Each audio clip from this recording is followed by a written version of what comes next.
technology. Here in this graphic, you can see all the carriers located in our region and the level of use. Even if in Brazil the 4G technology is evolving, definitely there is an opportunity.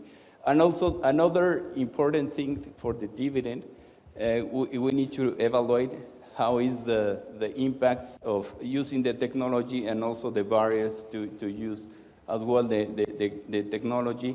Another thing that is very important to mention is the access or the level of penetration. We definitely think that improving this part is going to be turning or as a part of an enabler to move to the digital connected with Brazil. We as a Huawei, we are committed to help and support Brazil in order to help you, all of you, in order to be more and better connected as a part of the digital Brazil. And what we are thinking in terms of the infrastructure, we need to think or prepare for the 5G technologies and also turning the cities into a smart city. The government definitely needs to turn it into part of the e-government, improving the level of process. And there are so many suggestions for regulations. All the details we can share with you, what we are thinking, and we are reviewing currently in terms of in our region. Well, with this, I finish my presentation. All of this information, you can scan it in the QR code, and we are going to be the following 2 years here in order to support you, and anything you needed, please let us know. Thank you very much.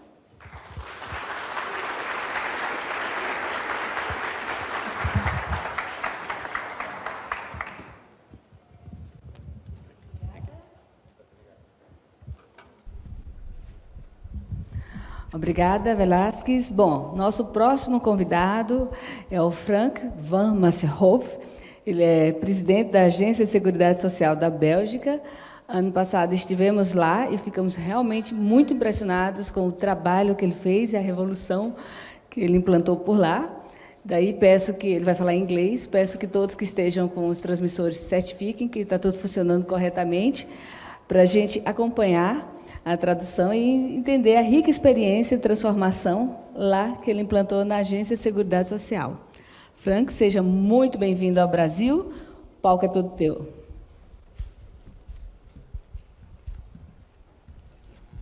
Could I have the pointer? It's over there. Okay.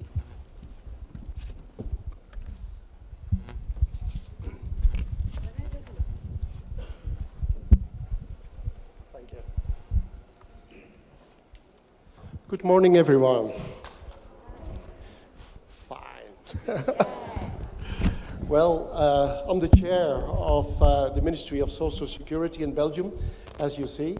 And in fact, that's Secretary General. It's just another word for that kind of position. And I've been Secretary General for 15 years now. And when I arrived in 2002, what did I found?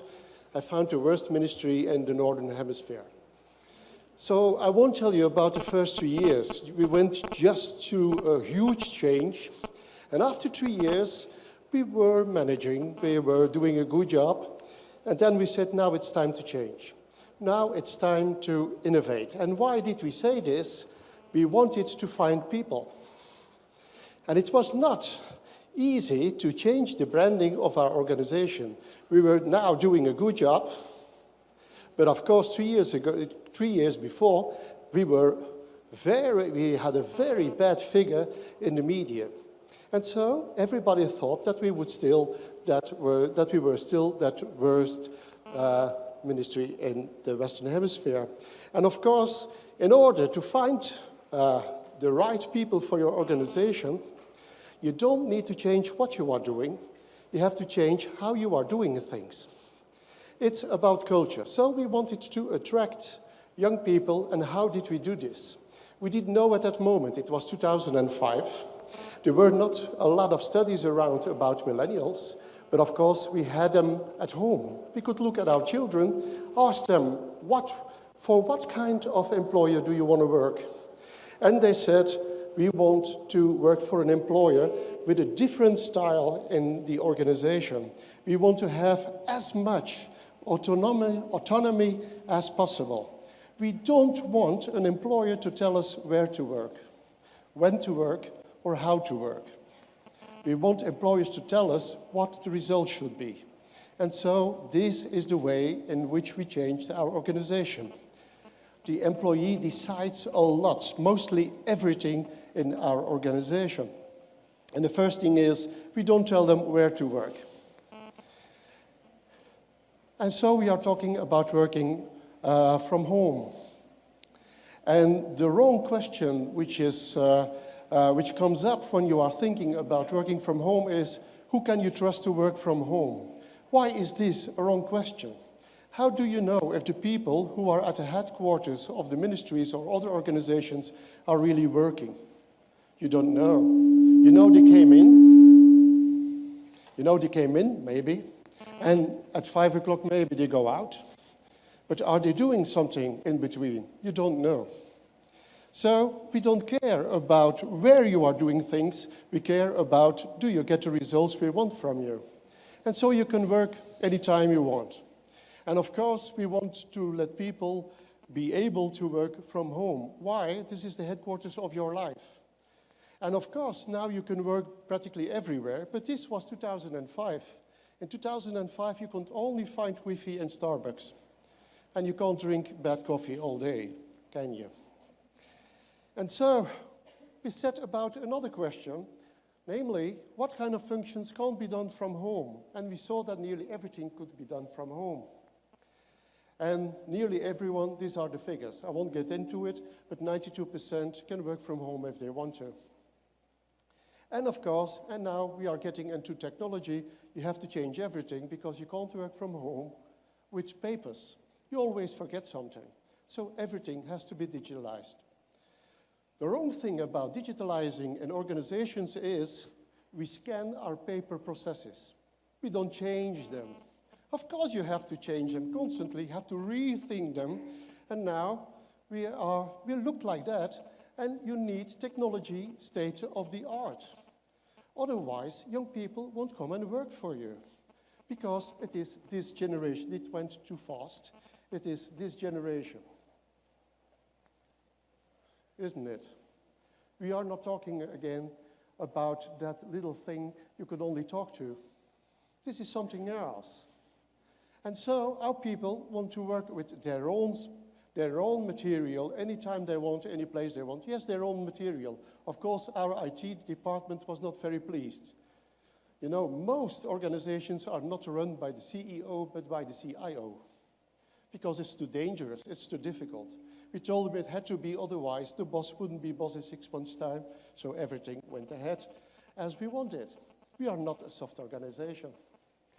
And of course, working with technology, state of the art, is like having breakfast for young people.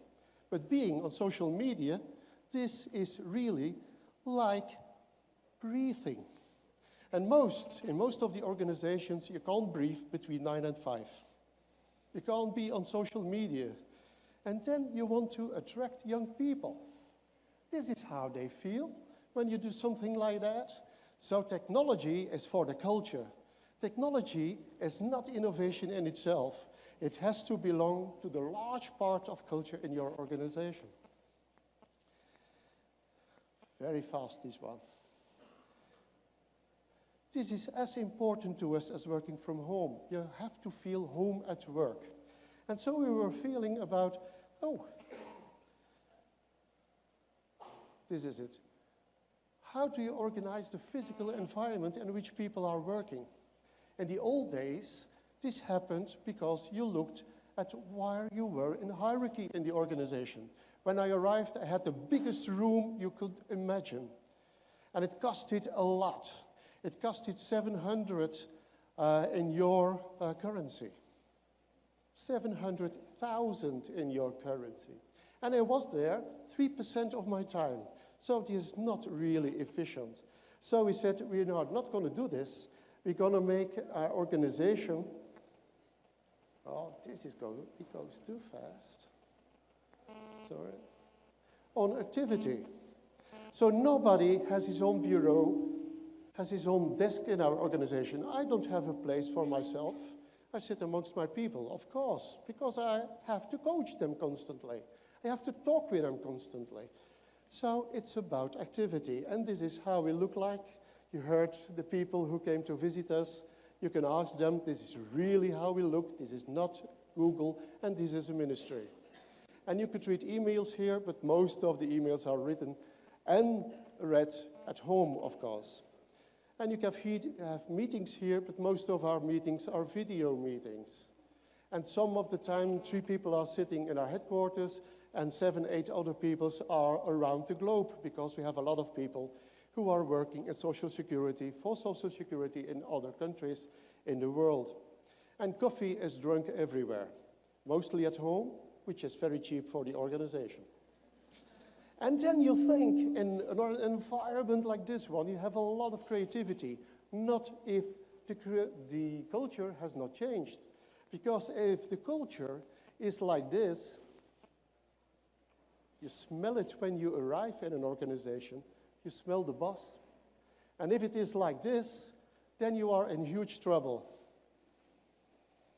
I don't hate Texans, but most of them think like that. They think I'm the boss and the other are stupids. I know everything. I have to decide everything because I'm the boss. And this you are doing in an environment where most of the people are better educated than the boss is. How stupid can you be? Steve Jobs said, we hire smart people. And of course, we don't tell them what to do. Otherwise, we would hire dumb people. And he was right. So we want new leaders. We don't want managers. Managers are people who want to decide. We want leaders. These are the kind of people who want the best decision to be made. It's something else. And you work together with everyone in the organization, everyone of your target groups, everyone in the civil society. If we have a problem, what do? Try not to tell anyone. No, we put it on Twitter, we put it in LinkedIn, and we ask the general public, please help us. We don't know what the solution is going to be for this kind of problem. And the people are very willing to help us, and they are very sympathetic to us, because we are humble enough to tell them we don't know all the solutions.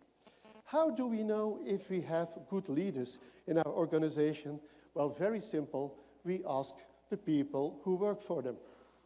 And if they say, no, this is not a good leader because he doesn't do this kind of thing, I think you can't barely read it, but it's not really necessary. It's about coaching. It's about a total different way of being the leader in an organization.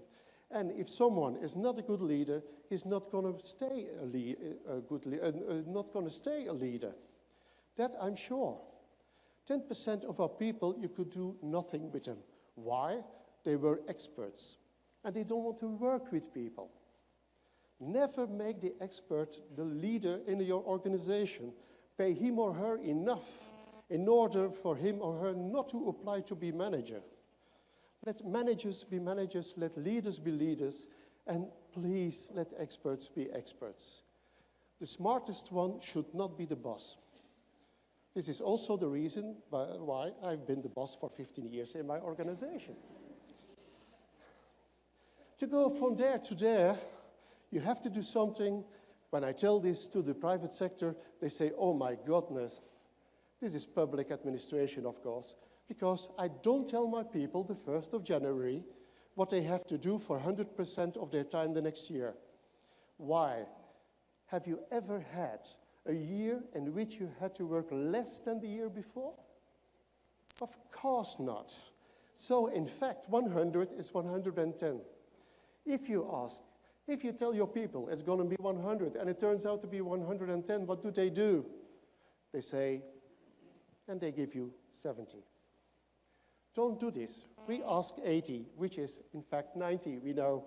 And then you have 10% of your time to be innovative. So you have to do something, and you have to prove it, that you are doing something. If you don't want to, you have to do something else.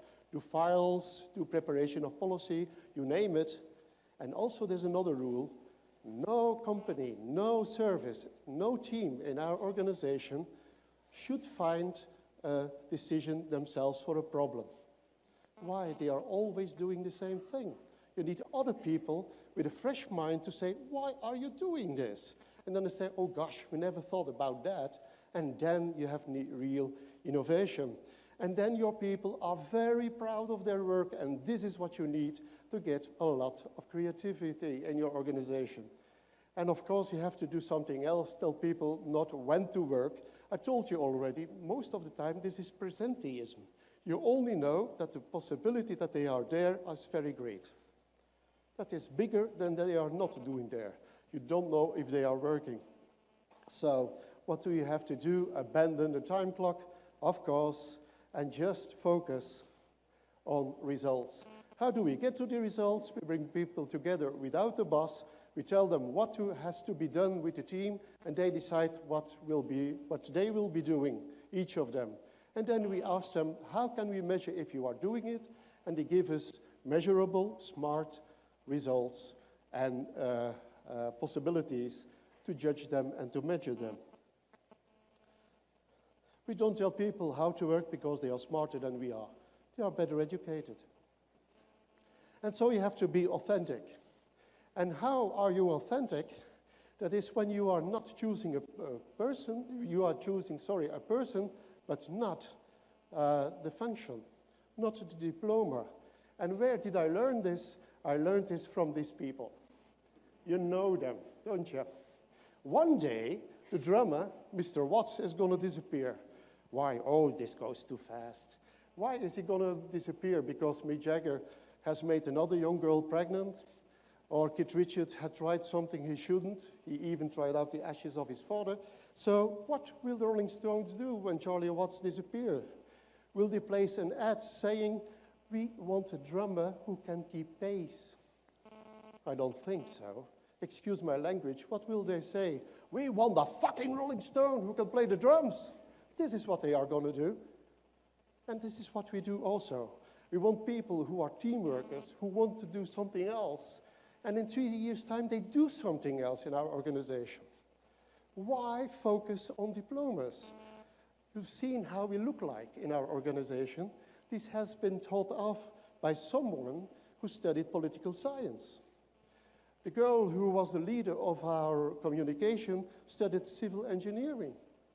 But this is what they wanted to do. This was their passion afterwards. So don't choose diplomas, choose people.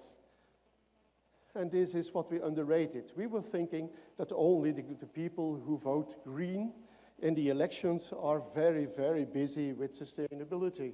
No, all the young people are. They don't want to work for an enterprise or an organization who is causing global warming. They want to work for someone who is working against it, even if they're going to vote a total different party the next time. So we underestimated it. I underestimated it. In 2007, someone came up to me who works for me, and they say, Frank, you are driving the wrong car. You should drive hybrids or electrical. And so we all drive hybrids and electrical cars in our organization, and we make our own electricity. We produce our own electricity, and everything is thought of in our organization is cradle to cradle. This also is innovation, and we work together with the best companies in the world, and they are very happy to help us, and we get their products at a nice price. This also is something that we underestimated, strategy. I thought, well, yes, our people can decide a lot. You don't believe me, but I don't go to meetings. Because if I am there, people don't try to call or to tell us the most incredible possibilities of changing. Because the boss is there and he can hire and fire or don't give promotion. So I stay away so they can produce wonderful new things. But I promise them one thing, if it fails, and in 70% of the cases innovation fails, then it's my decision. I fucked up. So then they go again in innovation. But I thought you can ask a lot about your people to decide, but, well, not strategy, of course. You need very smart people from your team management to do this. So in 2009, we changed everything. In 2011, I told my people, we'll think about strategy next time. Well, I think about it. They say, no, no, no, you're not going to think about it. We are going to think with you about strategy. And they made our new strategy, which is further gone than what we would have thought of. And what do I have to do? Well, not a lot anymore. You have people to implement the strategy, so I can be here and tell you all about our organization, because I have time on my hands. In 2005, we began thinking about changing things, and everything has been changed with our people, without consultants, because most of the consultants didn't know how to change culture. They came in and they say, you should do that, and don't mind the people. Top down, tell them what to do. And of course, people don't do this kind of thing. You would be stupid to do this. I never did it myself. So I want to apply my people to do this. So in 2009, we moved to the Finance Tower, one of the biggest towers in Brussels. And at the end of the year, it turned out that the productivity has risen with 23%. I couldn't believe it. Next year, it was 11%. And our people say, it's going down. No, this is productivity. No, no, no, we know, Frank.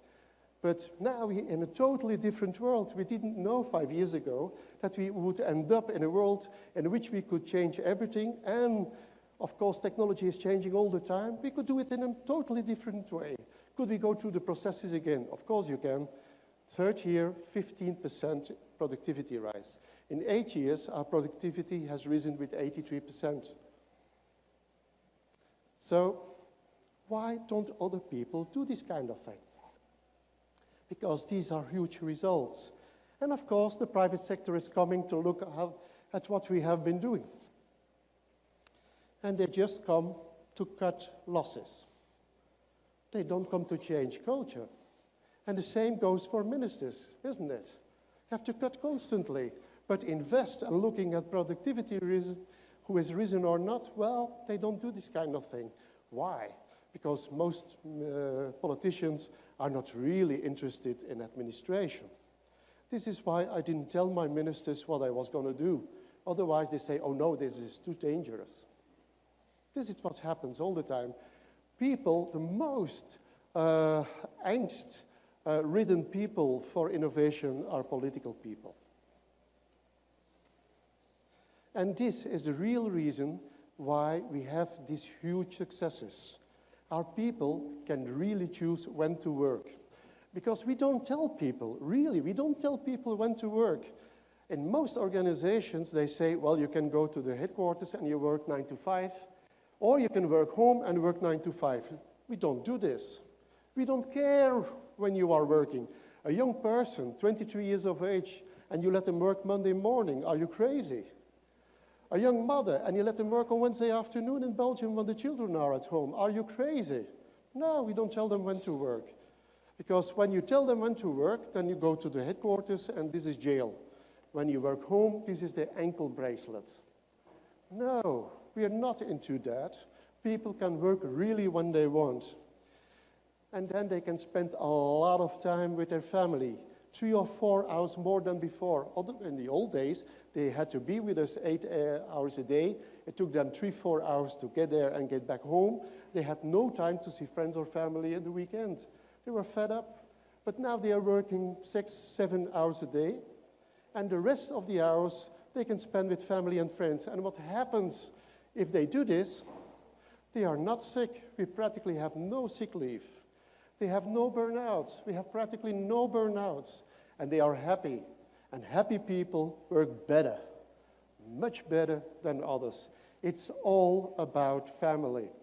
These are the 8 motors of change in our organization. We didn't know them in 2005. We just found them while changing and changing and changing. And of course, you don't have to copy us and surely not paste us. But you have to change, otherwise you shrink, shrink, and shrink till you don't exist. And this is the happy thing. Oops. It begins again, sorry. But thank you very much. And thanks to the translators and those fantastic guys who are doing a nice job over there. Thank you very much.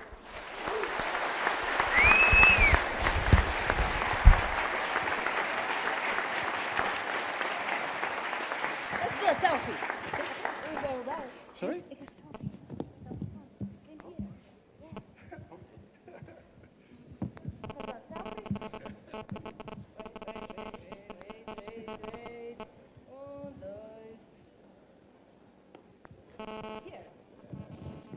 Gente, é uma selfie. Sejam criativos.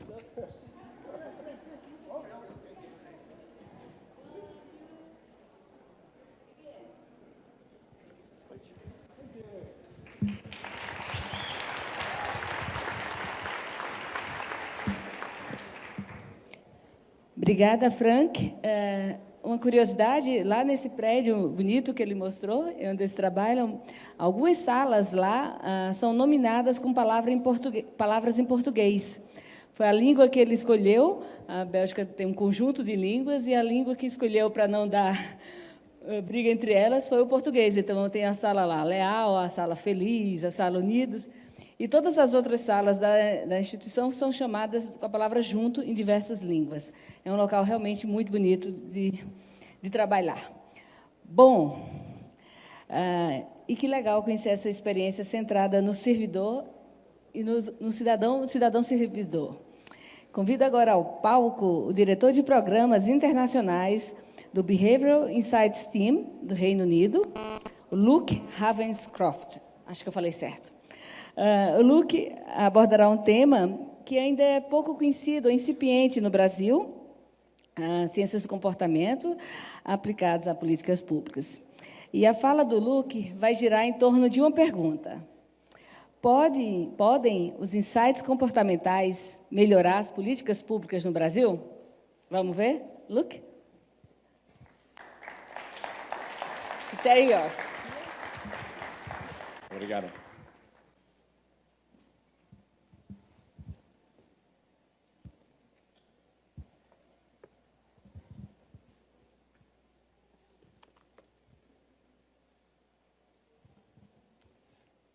Hi, everyone. Thanks for your attention. I'm going to dive straight into this. My sort of big headline question here is quite dramatic, I guess. Can behavioral insights improve public policy in Brazil? But I'm going to try and expand on 3 questions to this. What are behavioral insights? What does this term mean? Who are the behavioral insights team? Who am I? And the final question of, can this work in Brazil? And I'll try and get at that with some examples, but I think we have a presentation to follow which will actually demonstrate that it really can work in Brazil. But first, I thought I'd start with a game. So what I'm going to ask you all to do is, if you can get a bit of paper and a pen, and we're going to try and sort of do a live experiment right here and see if I can demonstrate one behavioral insight with this crowd.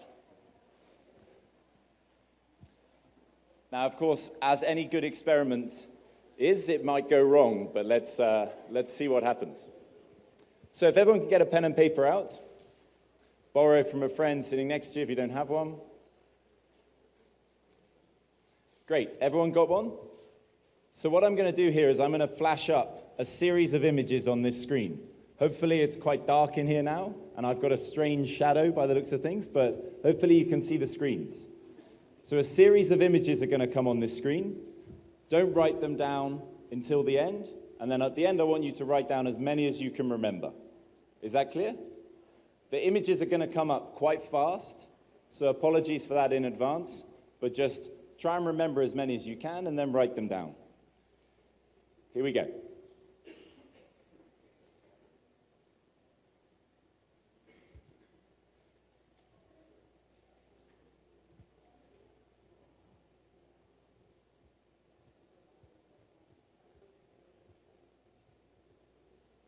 Go for it.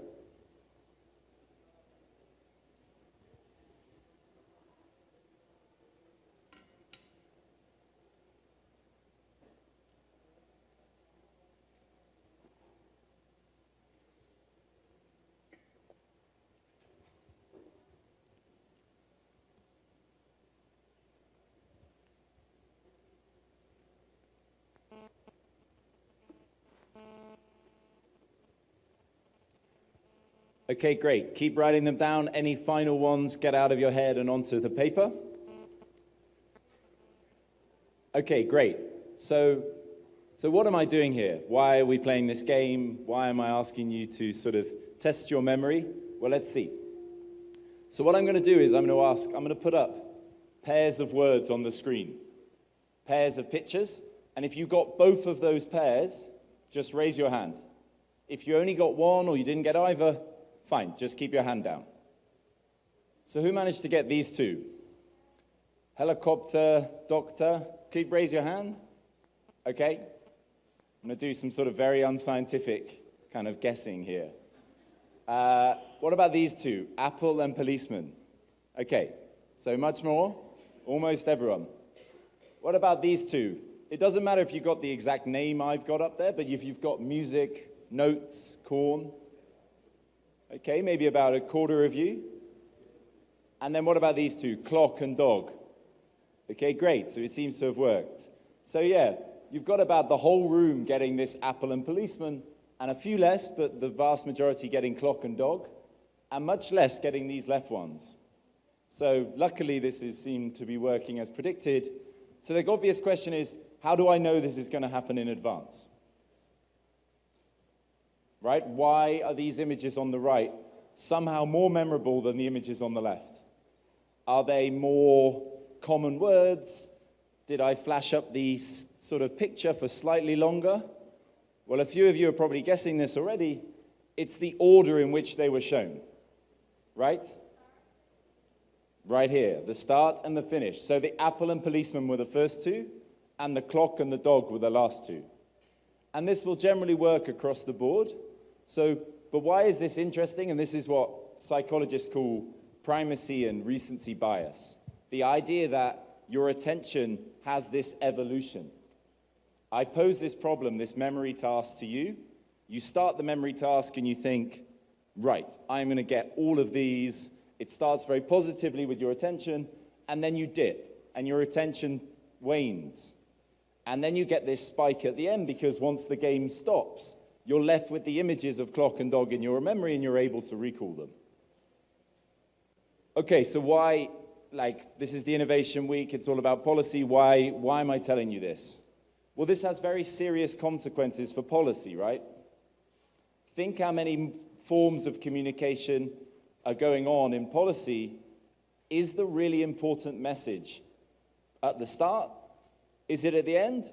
Or is it buried somewhere else? And here's an example from the UK. Whoa, skipped on a bit there. Apologies for that. I have to press this very sensitively. So here's an example from the UK which you can't really read, but this is a letter telling you about your taxes and saying, if you had purchased a property in the last 12 months, you must tell us. Where do they put this very key message that you will be breaking the law if you don't tell us? Right here, right in the middle, buried in between some legal text at the start, some unnecessary stuff at the end.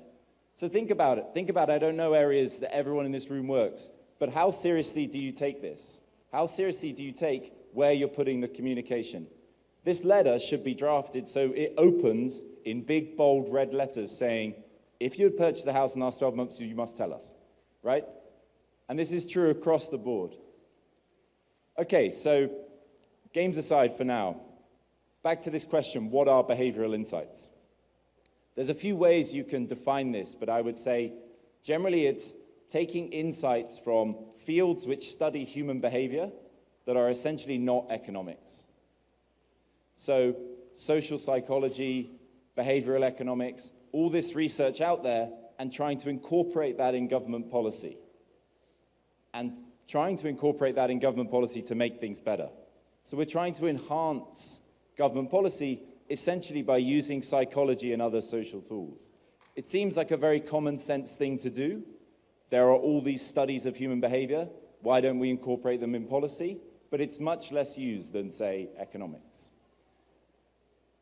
So right, most kind of policy has some kind of aim which is to shift behavior. You think about teaching, you're trying to encourage pupils to study. Saving, we're trying to encourage people to save regularly. It's all about human behavior. And we have these particular levers. The very common levers that we have to change human behavior are these three. Regulation, the law, incentives, financial penalties, and information. If you ask a policymaker, certainly in the UK, to take on a new policy challenge, these are the 3 tools they go to. But what is missing in this setup? Oof. Just giving you a big preview. Apologies for this, I don't quite know why it's moving on like this. So what is missing? Well, you just saw all those pictures, so I guess it's clear to you. What is missing? Okay, let's take one example. So this is a story that happened in 1980 in Germany. There's a lot of people dying in motorcycle accidents across Germany, and so they introduce a helmet regulation. You must wear a helmet if you ride on a motorcycle. Sounds like a sensible policy, right? What do you think happens when they introduce this policy? Well, less people die of head collisions in motorcycle. Great, the intended action of the policy. But something else very interesting happens, which is interesting behaviorally. Well, there is a question of moral hazard, right? Like, do people drive less safely now they have a helmet? But this is not about that. This is about motorcycle thefts. So they introduce a policy saying it's mandatory to wear a helmet on a motorcycle, and it leads to a reduction in motorcycle thefts. Why? Because it's slightly harder to steal a motorbike now. Now, if I plan my motorbike theft in advance, I can obviously bring a helmet with me and steal the bike with it. But the problem is this introduces extra friction. And this extra friction means that there's a dramatic fall in motorcycle thefts. What you've done is you've made the behavior slightly harder to do. Okay, but where does this friction, where does this fit in this classical, rational economic model? Another one is just, if you want someone to do something, it matters how fun and attractive it is, right? Again, we all prefer to do things if they're fun, if they're attractive, if they catch our attention. Where does this fit in the class model? This is an example of some stairs which were set up in a few places, but also in Stockholm, and they're set up like a piano. You may have seen these stairs. It's immediately inviting, and indeed it does go and encourage people to use these stairs. Another question for you. By show of hands, this exhibit 1 on the left, you see this line on the far left? Which line is it most similar to? A, B, or C? Who thinks it's C? Who thinks it's B? Who thinks this is really obvious? Why am I being asked? Who thinks it's A? Right? It's obvious. Easiest question. This is not a trick. But the question is, let's say I just did that exact same question, but when I said B, everyone in the room put their hand up. What would you do? Would you stick to your guns and say, who have they invited this year to the Brazilian Innovation Week? These people are crazy. Or would you say, well, maybe I'm tired, I'll just go with B? Well, I don't need to ask you the question because people test this, right? When 2 other people say, yeah, it's B, 12% of people make the error. When 3 other people around you say, I think it's B, 33% of people say, sure, and go with it. What's the point of this? It really matters to us what other people around us are doing, right? The power of social influence is very important. Again, where does this fit in our normal, rational model? Final example we saw, it's not simply a matter of every moment in time is equally likely to do a behavior. Timing matters, right? Okay, so keep those in mind for later. So who are the Behavioral Insights team? So we were founded in 2010 in the central government in the UK with 2 explicit aims. One is, there is all this research in behavioral science. Can we incorporate it into policy to make things better?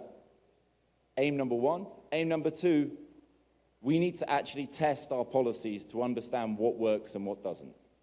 So let's do policy experiments, let's test out the ideas you have, see what works, see what doesn't. And our team was set up with a goal to bring in 10 times the cost of the team and transform one policy area in 2 years, or they would close the team down. Now, luckily, some of the examples I'm just about to show you demonstrated some of the results, and our team was not shut down. And in 2014, it span out into a public-private mutual, which has allowed us to work with other governments around the world, and we're working with about 20 governments on similar policy problems. Okay, So this was the aim. I'm going to give you a few examples to try and bring this out. Each of these examples is trying to play on that same behavioral insight I was talking about. So the first insight was this idea of friction, right? How easy something is makes a big difference for whether they will do your behavior. Again, it sounds commonsensical, but how seriously do we take it? So, one question here is, how do you get people to save for retirement? Should we mandate pension savings? Should we introduce huge subsidies, which you already have? Should we send people massive reams of information to get them to do it? Well, how about we make it much easier? How about we change the default? When you arrive at a job, they would say to you, look, you need to make a decision about your pension. You can decide whatever you want, but if you do nothing, we will automatically enroll you into our preferred company pension, which we've decided is a very good pension. But if you prefer something else, you go do it. And this idea of automatic enrollment to pensions made a huge difference to the amount of people saving. As is shown by this graph, this is trickling along the number of people saving, the introduction of automatic enrollment right here, and then this step change. The total of this led to millions more people saving every year. What kind of financial subsidy would you have needed to encourage this same amount? And I thought I'd add this in as well. Recently, Richard Thaler, some of you may have seen, won the Nobel Prize for Economics for his contribution to this field, behavioral science. And his mantra, if you ask him any policy problem, how do I get people to save? How do I get teachers to come to school? This is his response: make it easy. Just make it easier for people to do what you want them to do. And this is the overall contribution this has led to. Okay, so this is one example.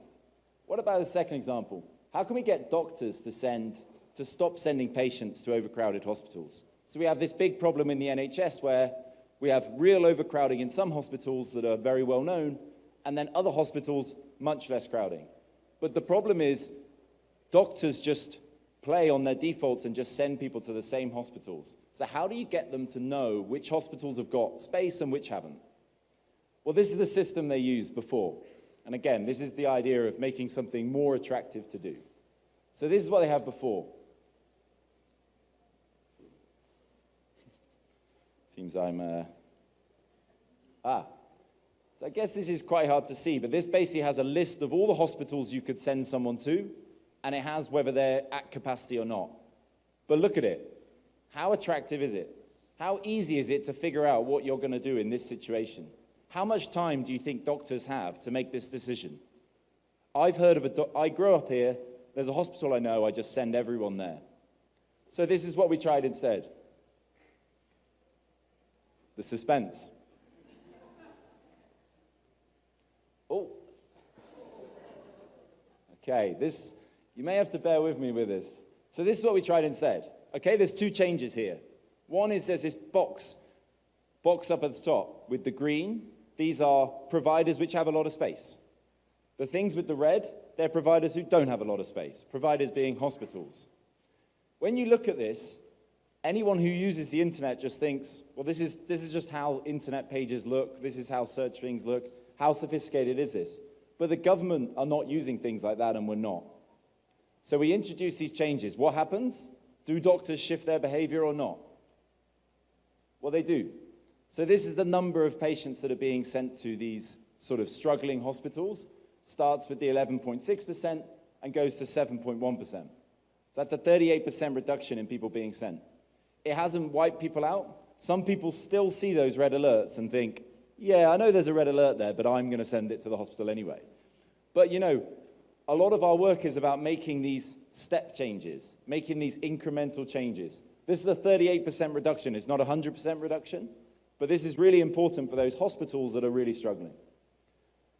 And the idea here is make it attractive. Make it attractive for the policymaker, the citizen, to do the behavior you want. Okay. Another question. Okay, and just to say, this is just, we don't just stop in this one region. This is now being scaled across the UK and probably adapted to do as well. Okay, what about this? How can we help more students to pass their exams? So these are students that have previously failed their GCSEs in maths and English. Maths and English are two of the most essential ones to get a job.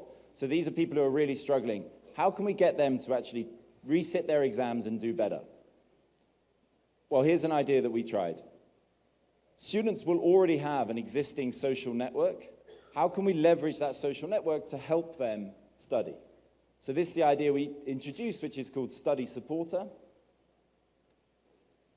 And this is playing on the idea of kind of make it social. See, well,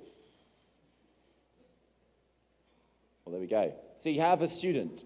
You ask that student to recommend 2 other people they know. They recommend these 2 people. These 2 people are then sent encouraging messages. These messages go to their supporters. So it could be a friend and their mum. And they're sent these messages. You know, Luke has got a test coming up. This is what he's going to be studying. How about you provide this information for him? And then these 2 people can actually act as supporters for them to study. Again, this is tried as a randomized controlled trial, so we have very robust results. And you just saw them for a brief second. So this is what happens. So 27% of students that are in the group that receive these messages, 27% more of them go on to pass their GCSEs. This is a huge step change in the number of kids that are passing their GCSEs. GCSE is a UK qualification. Just from this introduction, and it says right there, but you can't necessarily read it, the whole cost of this intervention is £10 English to get these children to pass. Okay, my final example is how do you get people back to work faster? So the people are looking for jobs. In the UK, they come to a particular center.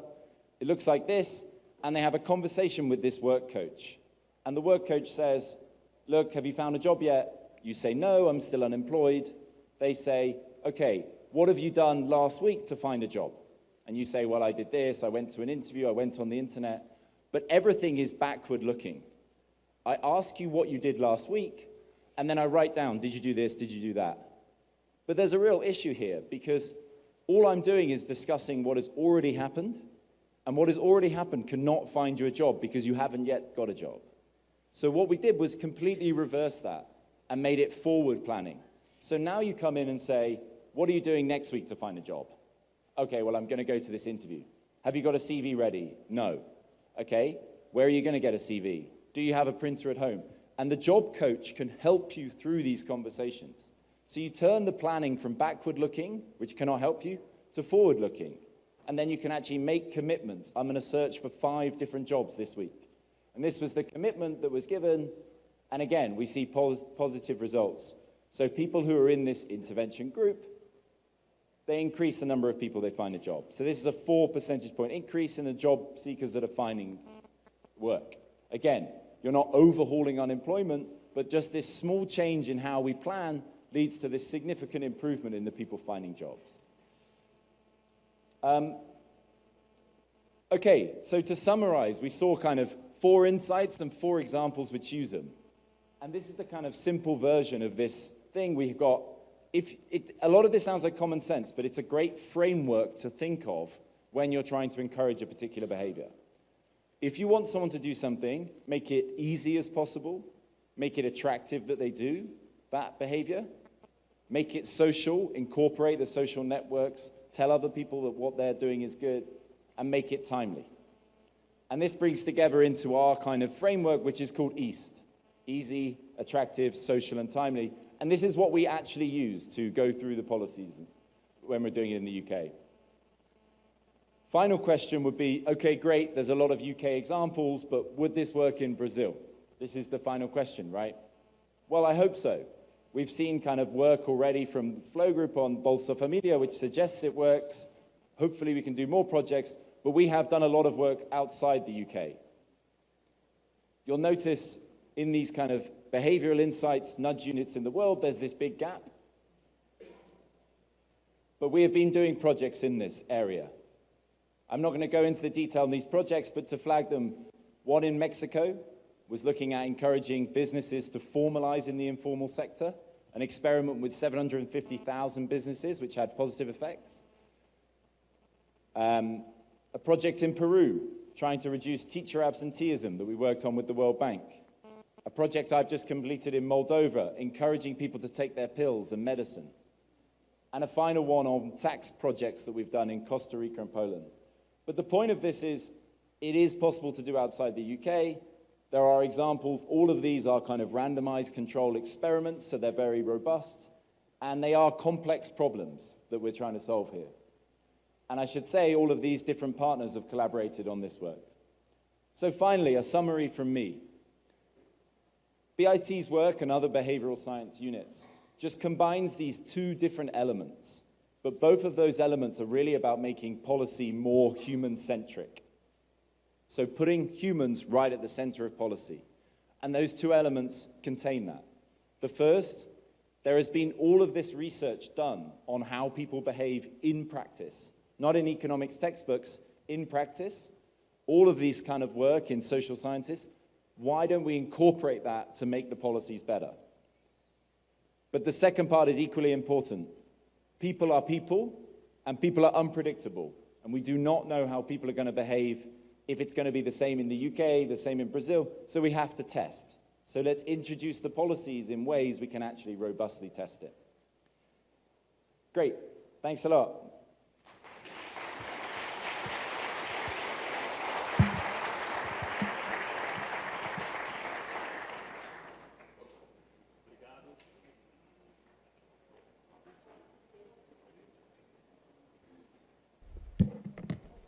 Hello, obrigado, Luke. Thank you, Luke. Really interesting. E esse tema de economia comportamental e insights comportamentais, não por acaso, tem transformado a realidade, acabou de ganhar e merecer um prêmio Nobel. É algo que a gente quer buscar trazer cada vez mais para a escola. Esse ano nós tivemos um primeiro curso de economia comportamental aplicada a políticas públicas. Antônio Claré e Luiz Henrique Paiva fizeram uma fantástica introdução ao tema para quem pôde acompanhar. Lembra muito bem, quem não pôde, estão convidados para as próximas edições. E a nossa ideia é aprofundar cada vez mais esse tema ao longo do ano. Então, quem tiver ideias, insights de como usar comportamento para políticas públicas, venham falar com a gente, tragam suas ideias, conversem conosco, porque a nossa ideia é fazer disso cada vez mais uma ferramenta de política pública. E voltando na pergunta do Luke de agora há pouco, será que funciona no Brasil? Bom, a Caroline Paranaíba vai contar para a gente que sim. Ela é a nossa próxima apresentação e tem atuado como diretora de benefícios na Secretaria Nacional de Renda da Cidadania, na Senarc, do MDS, e vai contar o trabalho que eles fizeram para mudar a realidade dos beneficiários do Bolsa Família.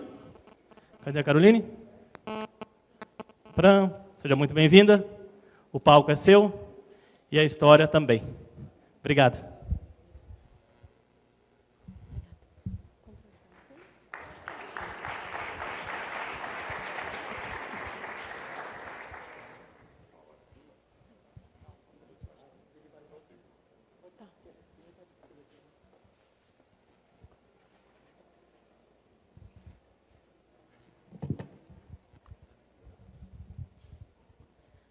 Bem, bom dia. Vim contar para vocês um pouco, talvez não só da história desse projeto, mas um pouco da história desse programa e da minha própria história. Há mais ou menos 10 anos, eu comecei a integrar o time do Bolsa Família e eu não entendia muito bem o que aquilo era. Sendo muito franca, eu tinha a mesma opinião que a maioria dos brasileiros. Eu não sabia que a gente atenderia mais de 13 milhões de famílias. Ops.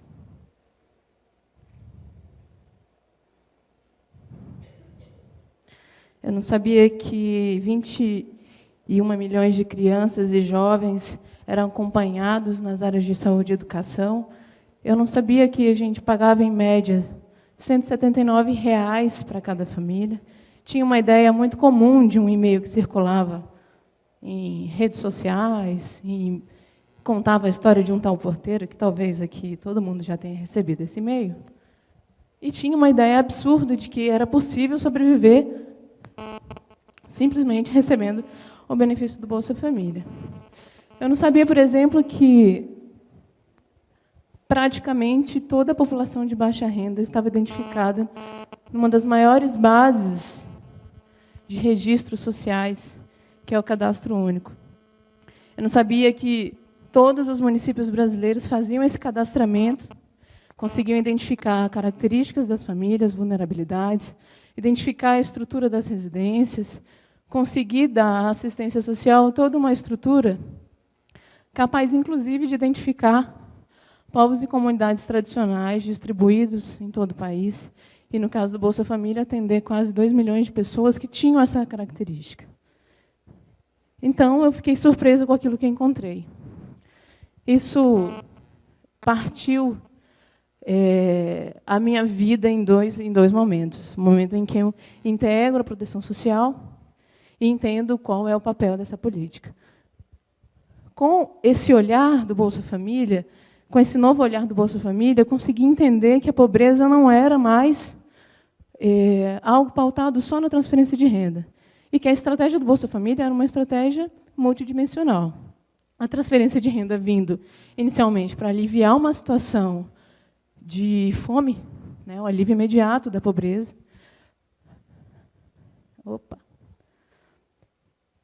As condicionalidades, que nada mais são que uma agenda de promoção da educação e da saúde, uma oferta ampliada dessa agenda, porque, às vezes, a gente tem uma noção de que é só uma exigência para a família, quando, na verdade, gera para o serviço público uma responsabilidade de ofertar aquele serviço. E, por fim, ações complementares, já que a gente estava falando de uma estratégia multidimensional de combate à pobreza. Nesse ponto específico das ações complementares, nós temos ações como o Pronatec, outras ações de inclusão social e produtiva, e existia um ponto específico. Espera que eu estou sendo 7-1 para o controle do PowerPoint. Então, nessa área de ações complementares, o programa tinha um desafio maior, e que estava pautado na nossa diretoria de benefícios, que era a promoção de ações de inclusão financeira, a inclusão e educação financeira. Obviamente, nós pagamos benefícios por um agente pagador conhecido, que é a Caixa Econômica. Não seria muito difícil, pensamos, de começar um processo de inclusão bancária. Começamos. Em 2008, começamos um piloto. Em 2009, já passávamos de mais de 1 milhão de famílias atendidas. Em 2010, começamos a analisar o impacto dessa bancarização. Não foi exatamente o que a gente esperava. Quando começamos a observar que essas famílias estavam sendo colocadas numa aproximação com o sistema financeiro, sem que ela tivesse informação suficiente, começamos a ver o risco que aquilo gerava. A partir desse risco, começamos um movimento diferente. Paramos o processo de ampliação, de expansão da bancarização, e começamos a refletir sobre o outro ponto que estava dado como nossa responsabilidade, que era a educação financeira. Uma primeira intervenção, a gente fez aquilo que todo mundo faz, não imagina. Sentamos, desenhamos projetos, fomos cercados de certezas, fizemos uma série de perguntas, mas talvez não tenhamos feito as perguntas certas. Ou, se nós fizemos as perguntas certas, aqui está difícil. Se nós fizemos as perguntas certas, a gente não fez as perguntas para quem deveria. E desenhamos o primeiro projeto de educação financeira, com uma estrutura muito semelhante a vários projetos que nós já executamos, um time muito especializado dentro do Bolsa Família. Envolvemos essa etapa de intervenções com municípios, aproximação com universidades federais, fizemos um piloto com a sociedade civil. Mas, como eu disse, a gente não fez as perguntas para as pessoas certas. Nós tínhamos várias certezas, aplicamos nossas certezas, ou perguntamos para diversas pessoas que não eram aquelas que seriam atendidas com o projeto. Deu errado. Porque a gente não olhou para o cidadão. A gente não olhou para quem ia executar. e suspendemos o projeto. Foi então que, há mais ou menos 4 anos, decidimos tomar um desafio novo para nós. Pesquisamos novos parceiros, novas abordagens, porque o desafio era muito complexo. A partir disso, nós nos aproximamos do que são as ciências comportamentais. O que isso trazia para a gente de novo? A gente, geralmente, analisava, a gente produzia soluções a partir do comportamento que a gente achava. A gente achava que o beneficiário pensava de uma determinada forma. A gente achava que, a partir daquilo que a gente disponibilizasse para ele ia ter um determinado comportamento e ia tomar uma série de atitudes. A partir do momento em que a gente se aproxima das ciências comportamentais, a gente nota que, como ciência, a gente precisava entender os eventos. A gente precisava ter registros, ter dados. Não era mais só a gente achar. Isso não era o suficiente. A gente precisava experimentar, precisava vivenciar. E, no caso do Bolsa Família, pela complexidade, pelo número de famílias, pela diversidade regional, pela diversidade de desafios que é atender famílias nas 5 regiões brasileiras, isso ia ficando cada vez mais difícil.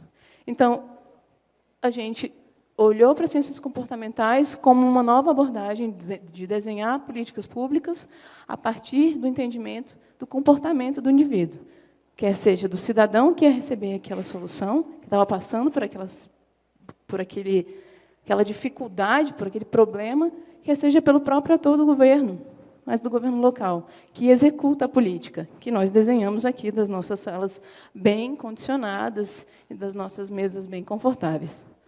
Algumas mesas não muito confortáveis, mas, né? A partir disso, colocamos para nós 4 desafios principais. Nós precisávamos entender o processo de tomada de decisão dessas famílias, entender como a escassez, e aqui, quando eu falo de escassez, eu não digo só a escassez de alimento, mas a situação de escassez, a situação de escassez de acesso a serviço público, a situação de escassez de oportunidade, a situação generalizada da escassez, como aquilo interferia no processo da pessoa na sua tomada de decisão. Além disso, a gente precisava entender como cada ator municipal, cada prefeitura, entendia seu papel, se ela conseguisse enxergar como protagonista de um processo de apoio concreto à família, em que ele fosse o responsável por levar aquilo que nós formulássemos aqui. Para nós, um desafio de trazer uma abordagem totalmente diferenciada, que há 4 anos não tinha Nobel nenhum, não tinha essa divulgação tão grande de como as políticas públicas poderiam nos auxiliar. E, mais do que isso, trazer a burocracia de rua para desenhar com a gente as soluções que a gente estava pensando. Então, desenvolvemos nosso projeto de educação financeira para famílias de baixa renda, com foco nas mulheres, porque hoje são as mulheres que são as responsáveis familiares do programa em 98% das famílias. Já que a abordagem era de comportamento, nós fizemos um projeto um pouco ousado. Nós fomos morar com essas famílias. Nós fomos viver o dia a dia dessas famílias. Então, nós entramos nos lares dessas famílias, de dezenas de famílias, para observar. Opa.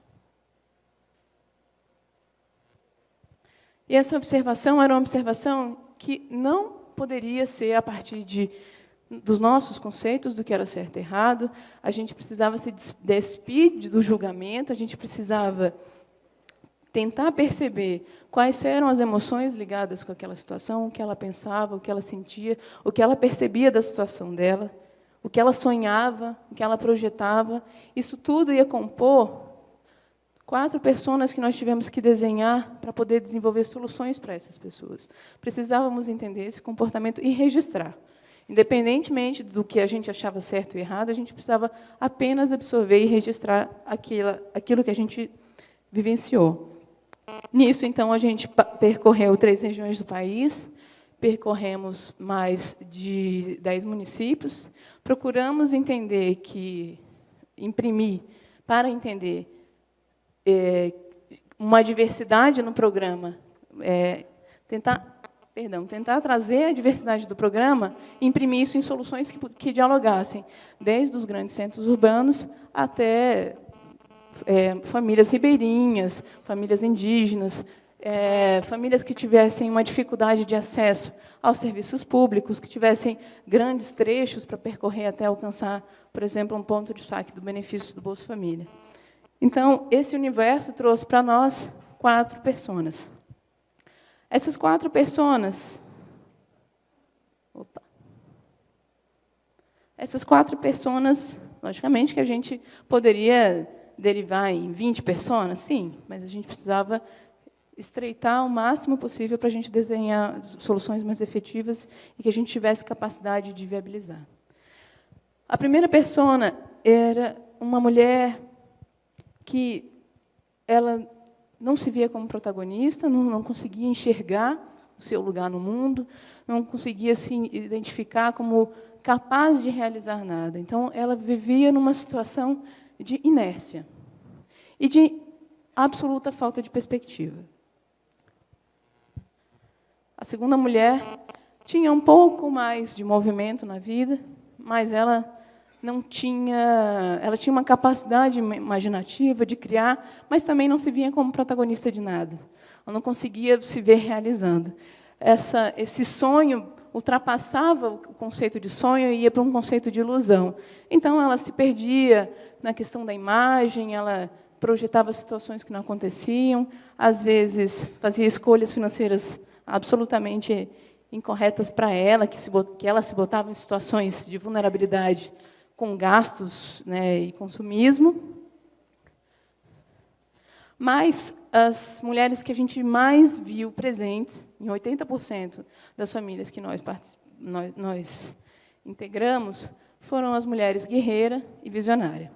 No caso da guerreira, é uma mulher que tem 4, 5 empregos, que tem uma família extensa, que tem para si toda a responsabilidade do sustento daquela casa. O fato que também a caracteriza é que ela tem uma baixa capacidade de fazer planos a médio e longo prazo. O olhar dela está para o hoje. Então, hoje eu preciso, até sexta-feira eu preciso.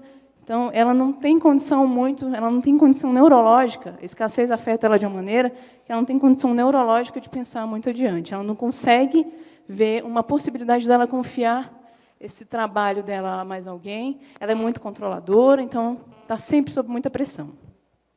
Já a mulher visionária é uma mulher que é uma líder comunitária, que tem várias fontes de renda, mas que consegue já fazer alguma projeção. Então, ela já está pensando que, no final do ano, precisa comprar uma geladeira nova, porque ela vai vender mais din-din, ela vai fazer bolo, ela precisa comprar uma batedeira nova, então ela precisa economizar, ela tá gerando renda, está movimentando a sua comunidade, é uma liderança, orienta outras pessoas. Então, a gente viu que, com esses 4 perfis de mulheres, nós poderíamos desenhar soluções junto com elas. Fizemos alguns laboratórios aqui em Brasília, oficinas envolvendo todas as pessoas da equipe do nosso parceiro e a equipe do próprio Ministério. Passamos bastante tempo tentando pensar em uma diversidade de soluções que pudessem atender essas mulheres. A partir disso, nós passamos a percorrer o país em 3 rodadas de testagem de protótipos.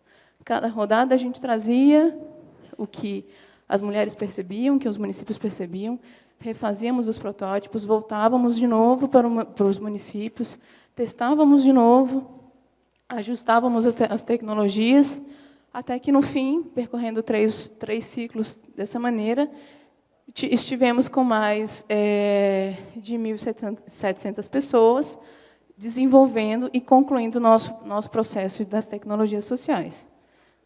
E, como o Luke, do BIT, falou, a gente precisa simplificar, a gente precisa facilitar.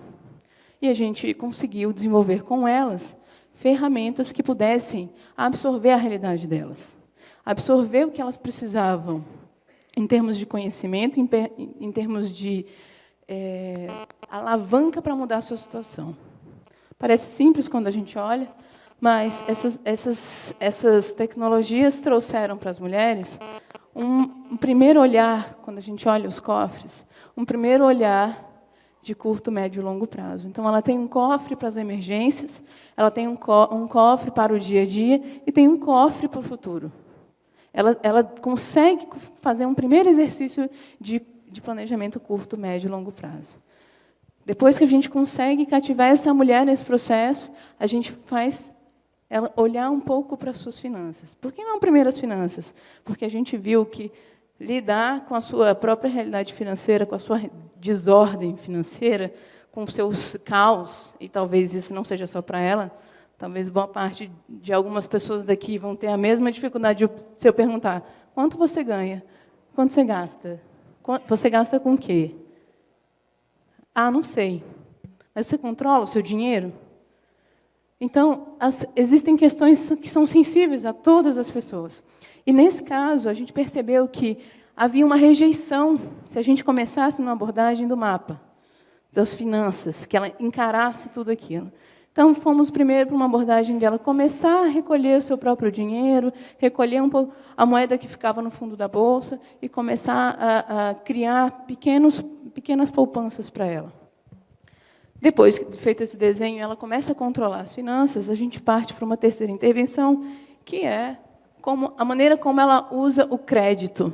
Né?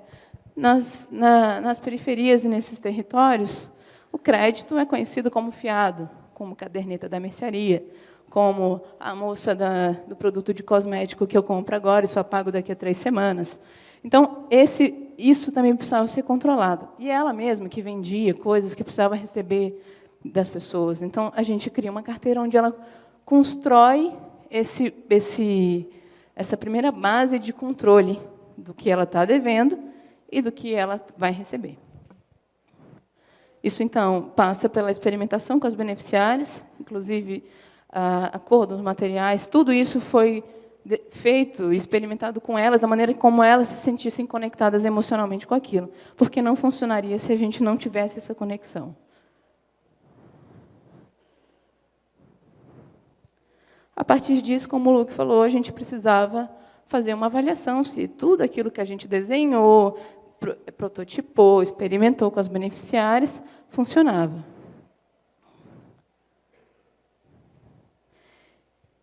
Entre as principais questões que nós tivemos, nós gostaríamos de saber se a primeira estratégia, que era criar poupança, se estava dando resultado. O que a gente viu foi um aumento de mais de 50% na capacidade das beneficiárias pouparem. Essa experimentação foi feita no início desse ano, respeitamos todo o processo de avaliação, convocamos famílias, envolvemos, no total, eram 2 projetos de educação financeira, um para idosos superendividados e mulheres beneficiárias da Bolsa. No total, envolvemos 7.000 pessoas, aproximadamente 3.000 eram mulheres do Bolsa Família, e acompanhamos esse processo durante 6 meses. Fizemos uma primeira pesquisa no início e depois, de 6 meses, uma nova abordagem.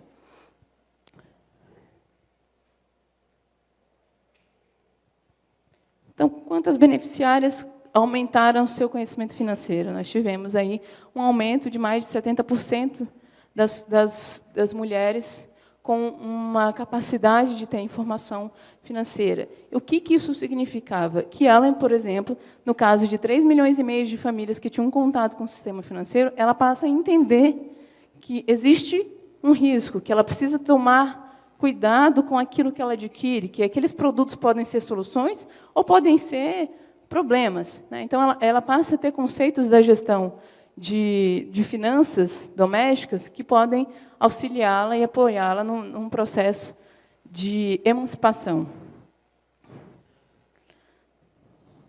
Aqui, considerando que muitas mulheres acabavam se endividando por conta de emergências, e um dos cofres que nós tivemos era um cofre de emergência, nós queríamos entender se aquilo de fato auxiliou.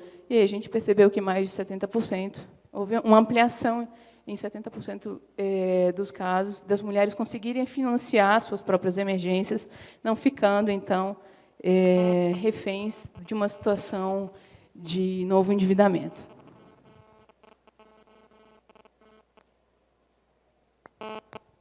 No caso da poupança informal, e aí poupança informal aqui quer dizer que ela pode ter comprado um animal, uma galinha, alguma coisa que vai gerar renda para ela. Ela comprou aquilo como uma forma de manter o recurso. Nesse caso, a gente teve quase 3 vezes, resultado quase 3 vezes melhor do que as famílias que não tiveram acesso aos kits de educação financeira. Então, nós, com isso, conseguimos perceber que aquilo que a gente desenhou, considerando o comportamento dela, percebendo onde existiam os gargalos para ela se perder, atuando em cima desses gargalos, a gente conseguiu desenvolver as tecnologias que pudessem apoiá-la. E, para nós, o que ficou mais claro é que a gente precisava continuar utilizando, continuar tratando essa abordagem como uma das principais para nós, porque o que a gente quer mudar em termos de tratamento da multidimensão da pobreza é parte do comportamento. Por isso, a gente tem uma agenda de educação e saúde, tem uma série de agendas de programas complementares, e tem um processo permanente de monitoramento dessas soluções. No caso dos municípios, conseguir aproximá-los mais da nossa realidade, tanto na formulação quanto nesse monitoramento, conseguir dar para eles a clareza de que eles têm esse espaço de transformação, né, essa responsabilidade da transformação.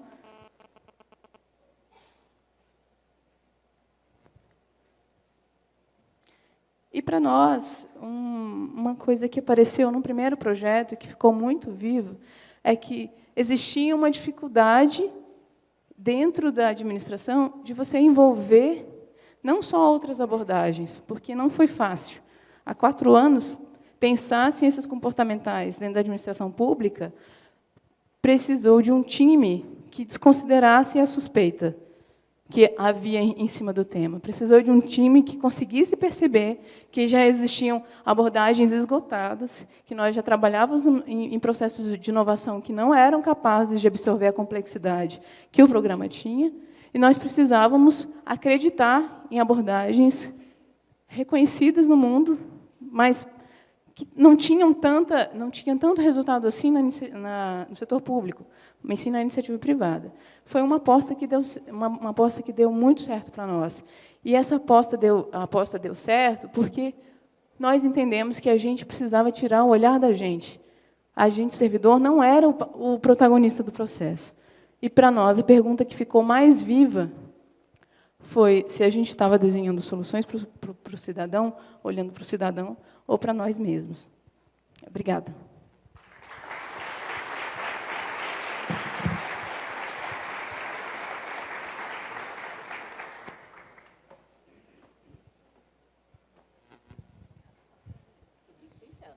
Bom, a Caroline abriu o bloco das mulheres super bem, super obrigada. Adoramos a fala, adoramos conhecer como esses insights comportamentais foram usados no Bolsa Família.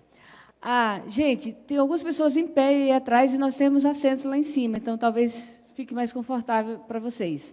Tá? Então, outro aviso. Lembrar para todo mundo que alguns desses assuntos serão tratados hoje à tarde por meio das oficinas. E daí é muito importante para a gente da organização do evento que vocês cheguem antes nas oficinas, porque elas cheguem 10 minutos antes, porque no horário da oficina nós abriremos lista de espera. Bom, a próxima convidada eu não vou chamar sozinha, eu vou chamar com o time do Laboratório de Inovação e Governo de Genova.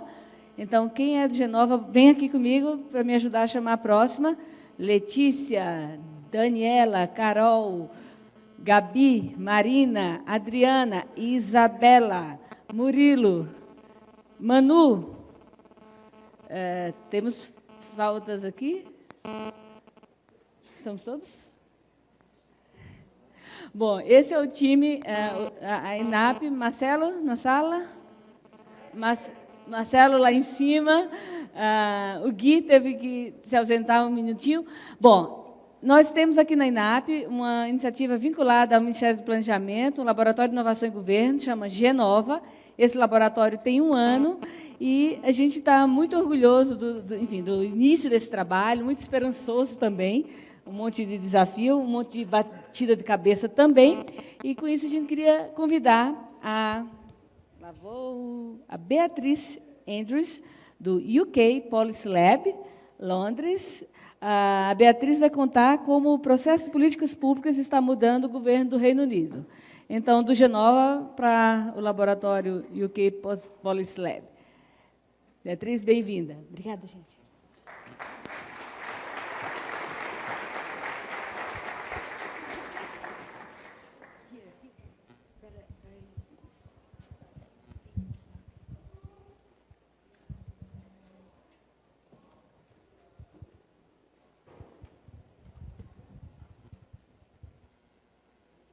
Okay, thank you very much for inviting me here today. I'm from the Policy Lab, which is a small unit in the Cabinet Office in the UK government. And I'm going to talk about how policy making is changing, if I can make the slides work.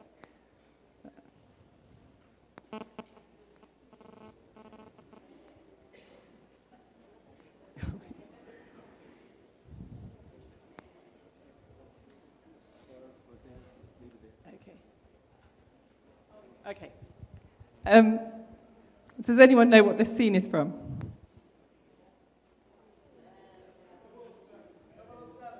Yeah, this is a film from Spectre, which I think is the latest James Bond film. And this is quite often how people see the British government. The view from outside is often quite a stern and forbidding place with stern and forbidding people. This is probably a more realistic depiction of what the inside of the British government looks like today, or at least what we would like to see happening. And this is actually the Minister for Trade, Francis Maude, previous Minister for Trade, Francis Maude, being briefed by his team on the results of a huge engagement project that we helped them with to engage businesses in thinking about the future of exports in the UK. So how do we collectively address the challenge of increasing the number of exports that are made by businesses from the UK to the outside? And my team, the UK Policy Lab team, is sort of part of the movement to make that change happen from sort of the old ways of the civil service to new approaches, which of course include those of the Behavioural Insights team, the Government Digital Service, who you'll also hear from later on in this conference. And so we're just one small part. We're a very small team. We kind of move between 8 to 10 people, and that's a mix of policymakers, designers, and researchers. And we tend to have some core members of the team and then secondees who come in from different departments to work with us. Because a core part of our mission, as well as delivering projects, is to make that change happen, to make it happen at scale across the whole of the civil service and not just in relation to the specific projects that we are working on. And we were established in 2014 as part of the Civil Service Reform Plan in the UK, which specifically talks about much more open policy making which is designed with implementation in mind, that is faster and that sort of responds in a much more agile way and doesn't sort of is able to fail fast and then move on. So we've so far reached about 6,000 civil servants across government through our projects, our workshops and our training sessions, and have run about 20 large projects. And I'm going to mention a couple of those projects today. But first, I'm just going to talk you through a little bit about the approach. So our aim is essentially to bring and scale innovation across the UK government and to deliver purposeful innovation. So innovation which is responsive to people's needs, which is inclusive of those people who are affected by it, which is systemic, so it covers all parts of the system, and which, of course, is effective. And we sort of keep reminding ourselves of these words in all of our work. The Policy Lab sits on the edge of government. We have sort of made a collective decision to remain inside government, but sort of slightly apart, I guess, in some ways. So we sit inside government because for us that allows us to do kind of to maintain the connections with number 10, with the Prime Minister's office, with people who are kind of are at the centre of things and are determining the priorities, and so our team can work on those priorities. But we sort of sit slightly outside in that we are seeking to bring in approaches from the outside and experiment with them, and if they then prove to be valuable, we bring them into government to support their more widespread use. So the idea is that we're creating a sort of a slightly safer and more neutral space for policymakers to try different things in their projects. We use a design approach.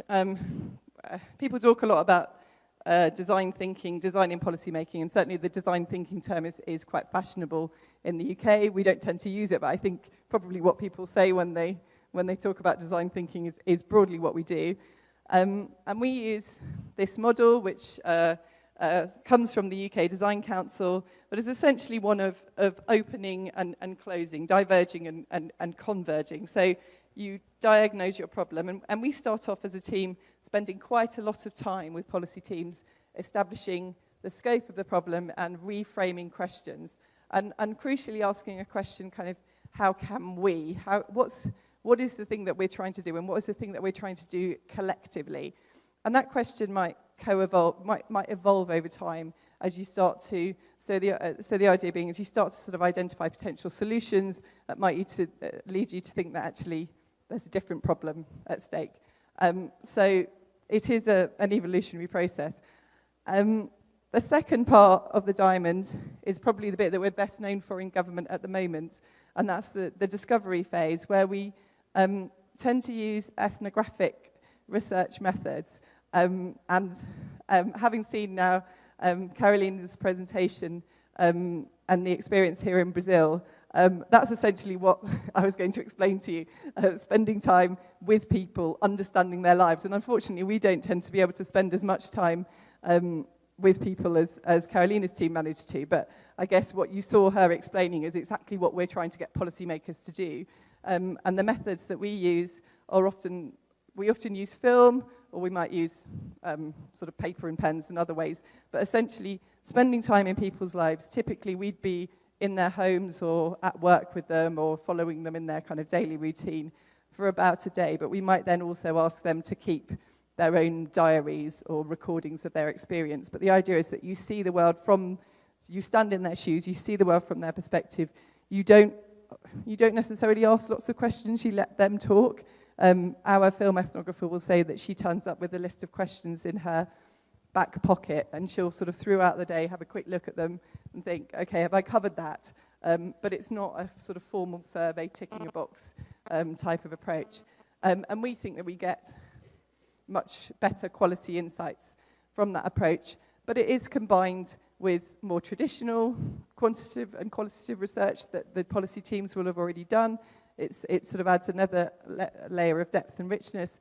And we also, in our team, combine it with using new data science techniques, which is a sort of developing capability within the civil service in the UK.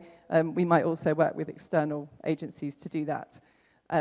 But so we think that the intersection between that bigger data from the data science and the thick data, the depth data from ethnographic insights is where you get some sort of really interesting things coming through. The second half of the diamond, and again, I'm going to go into a couple of examples of these things later on, so don't worry if you lost me. But the second half is essentially around prototyping and testing new ideas. And of course, prototyping sort of quite famously works for products, for making Dyson vacuum cleaners or iPhones. And it's starting to be sort of accepted as a way of, it's obviously very, very used in digital and more generally in service design.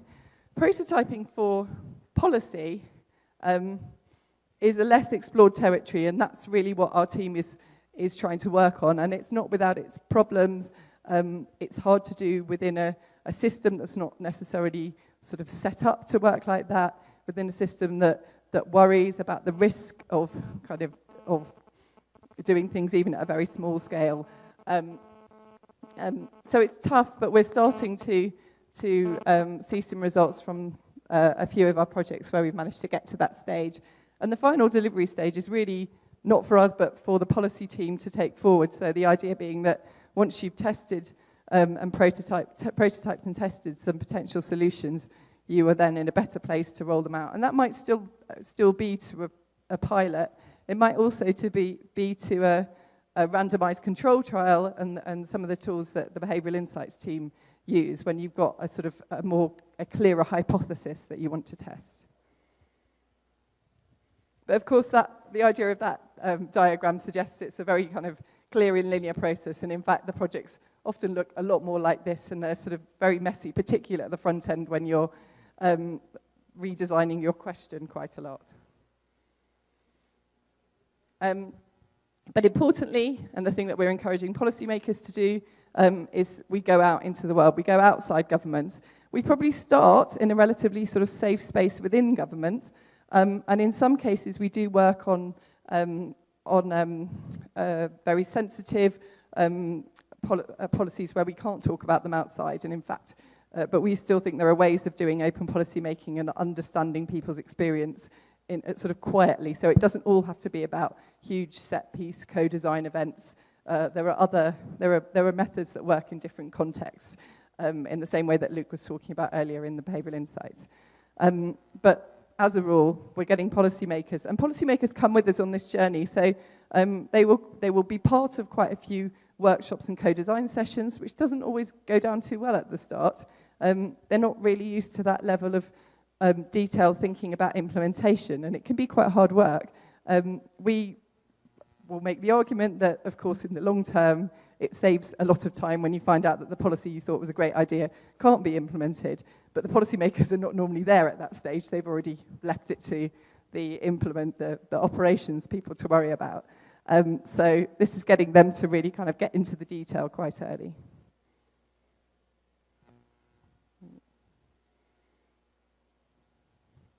I've talked about this probably anyway, but we're about opening up policy making. So moving from government thinking it's the expert, this idea in the UK of Whitehall knows best, and sort of through into shared expertise. And experts could be, of course, academics in the field, designers, others, but it's also very importantly the people who are affected by the policy or the service that we're thinking about, and those who deliver, work with them at the front line.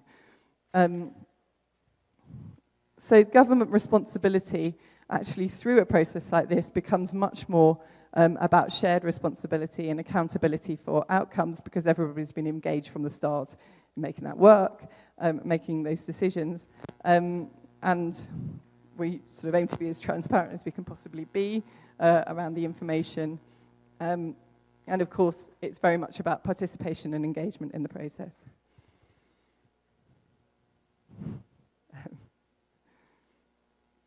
Don't know if it's suddenly going to jump on. I pretty much said that. We bring people together, and this diagram is quite interesting because it starts to think about who owns the problem: the politicians, the policymakers, the people, the sort of senior people in charge, economists, analysts. Who are the actual experts in understanding the problem, and who are the enablers of the solutions?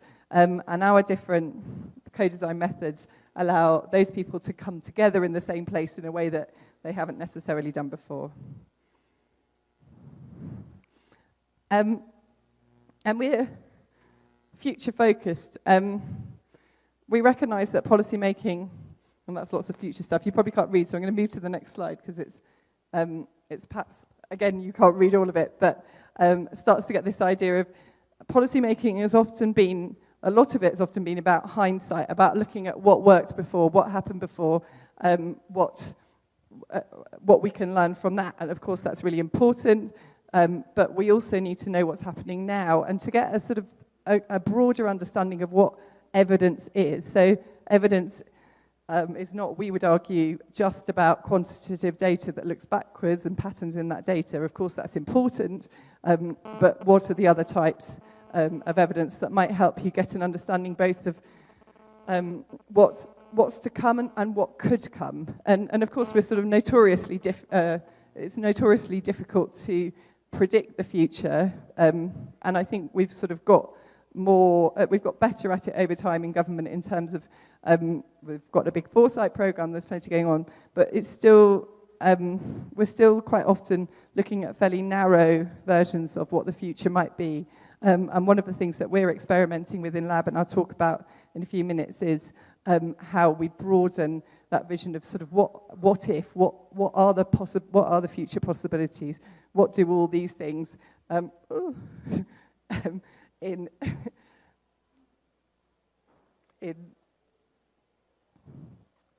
the things in the diagram before, yeah, this one, tell us about what could happen. And I guess some of the stuff that, there's so much going on in the digital space, in automation and everything else.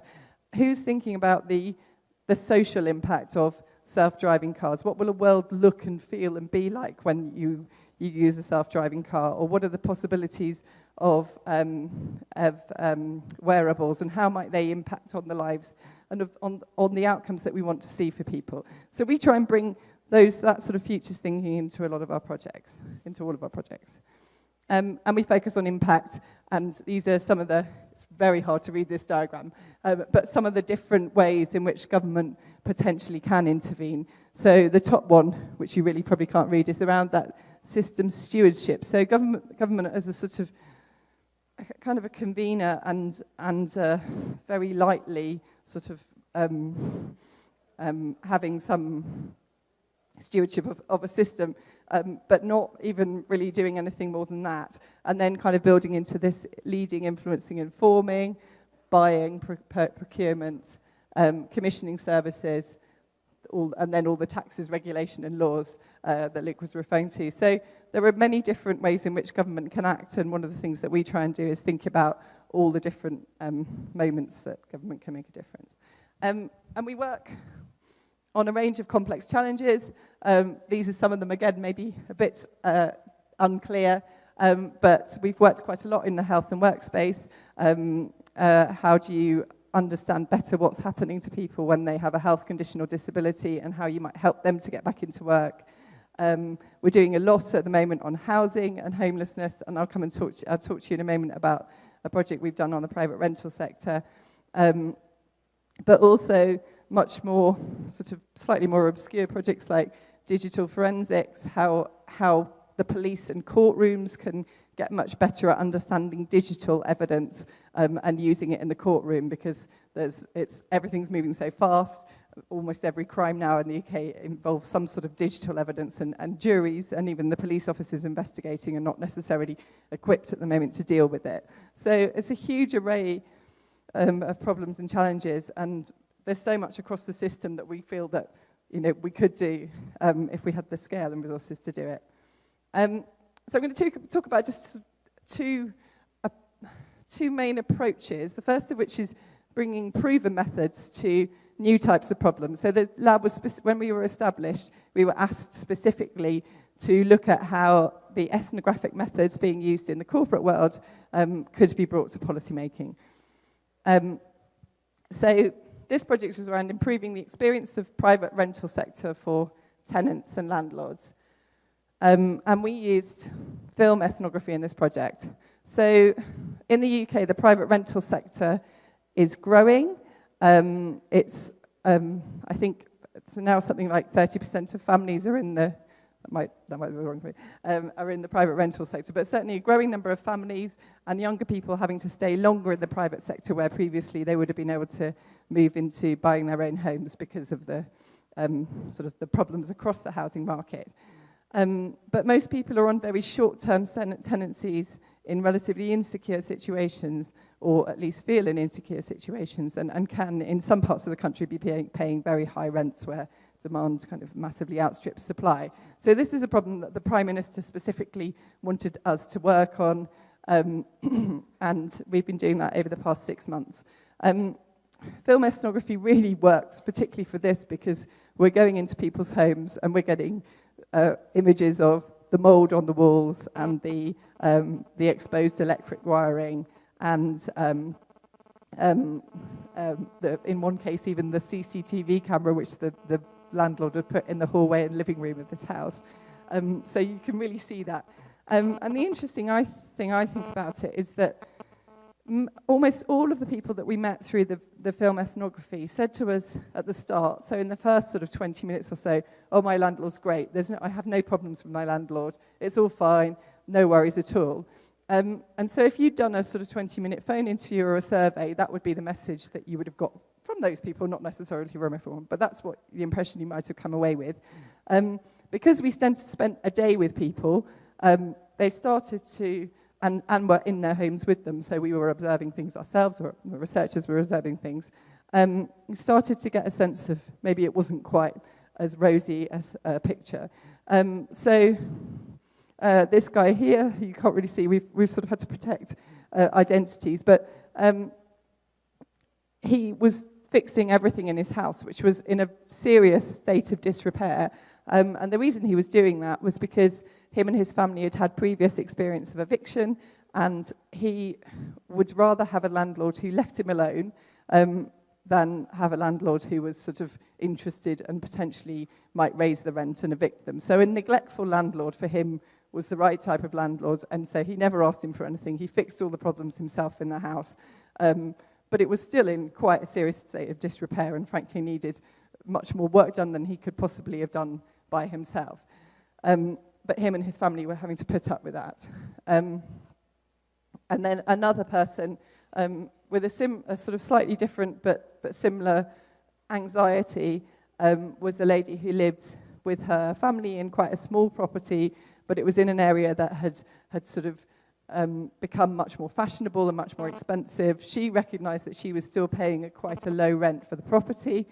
She needed some improvements made, including a room sort of done up so her son could be in that room and them to have more space as a family. But she did not dare ask her landlady for fear that the landlady, who was very nice to her, but for fear that landlady would sort of clock that actually she wasn't paying very much rent. She could get a lot more rent from someone else, and they would not be able to pay the rent and get evicted. So there was this sort of always this fear and this balance. And interestingly, later on in the process, a lot of landlords were saying to us, well, we want our tenants to stay. We're quite happy to have long-term tenants. But that wasn't how the tenants felt. And they said, we'll keep rents lower because we would rather they stayed and not have the hassle. But the tenants felt very, very vulnerable.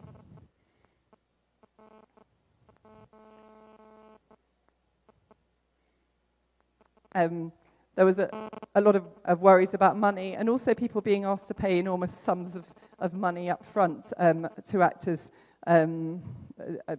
if the landlord didn't feel that they had enough information to prove that they would pay the rent for any reason. And we were seeing this an awful lot across. It was probably about a third of the people that we talked to had been asked to pay up to 6 months' rent in advance. And very few of these people really had that money. They were often having to borrow from friends, family, neighbours, etc. And also this feeling that they didn't have a home. It wasn't a place that they could adapt and make their own. And so they were sort of trying to either leaning mirrors up against walls or sticking them on with sort of sticky things because they didn't want to make holes, or they'd be very worried if they'd made a scratch on the furniture or anything, that this would not, that they would get charged, or they would get they would have problems if they wanted to move out. So a feeling of insecurity. And so I wanted to talk a little bit about the prototyping in this project, because we went out, we did these films with residents, we brought them back to a room of policymakers and wider stakeholders to start thinking about, okay, what are some of the potential solutions? And we were also asking, also in that process, we were talking to tenants and landlords in different places. We didn't ever bring tenants and landlords together in the same room, but we ran sort of parallel sessions with them. And we put quite a lot of thought into the pros and cons of both, kind of bringing everyone together and doing things where people were potentially more comfortable, and we chose to do it that way. So anyway, through those co-design sessions, we developed some initial prototypes, which we then worked with the design agency to develop further, and then went out and tested them with tenants and landlords across the country. So I'm not going to talk through each one of them, but broadly they obviously relate to the experience that we were finding from the tenants. So this was a rental living standard, the idea of a tenant going in with a document that had some had a sort of checklist of things to look for in the property, and then the sort of the questions to ask their landlord, and then both the tenant and the landlord would sign this document to agree to a number of things. This was essentially universally hated. So landlords didn't like it because they felt like they had more points on the list than tenants, and they thought that was really unfair. Tenants kind of didn't quite see the point of it, and everyone felt like, well, there's a contract anyway, so this is another bit of paper that we really don't want. So we could very quickly understand that this wasn't a good idea and probably not worth developing into a government policy. That was quite a cheap way of finding that out. We prototyped this idea of a long-term tenancy agreement because of people's concerns over the 6 months, which was the general rule for tenancy agreements. And actually that's something that the government is now pursuing, and was announced at one of the Conservative Party conference earlier this year. We looked at the idea of a landlord register, which unsurprisingly was favoured by tenants, but landlords were less enthusiastic about. And this idea of, and this was quite well liked actually, this idea of something which allowed you to prove, some method of proving that you paid your rent every month, which is actually quite difficult to do because it's people aren't necessarily doing it from a bank account. And so it would be some way of recording that. So people said, yeah, that's basically a good idea. Like, tell us how you would make it work. So we need to think about that one a bit more, but it was quite well liked. And then this idea of people feeling confident about raising issues. So what would it be like if there was a banner at the bus stop or at the tube station telling you to tell your landlord about the problem in your house, and that it was your right to do so.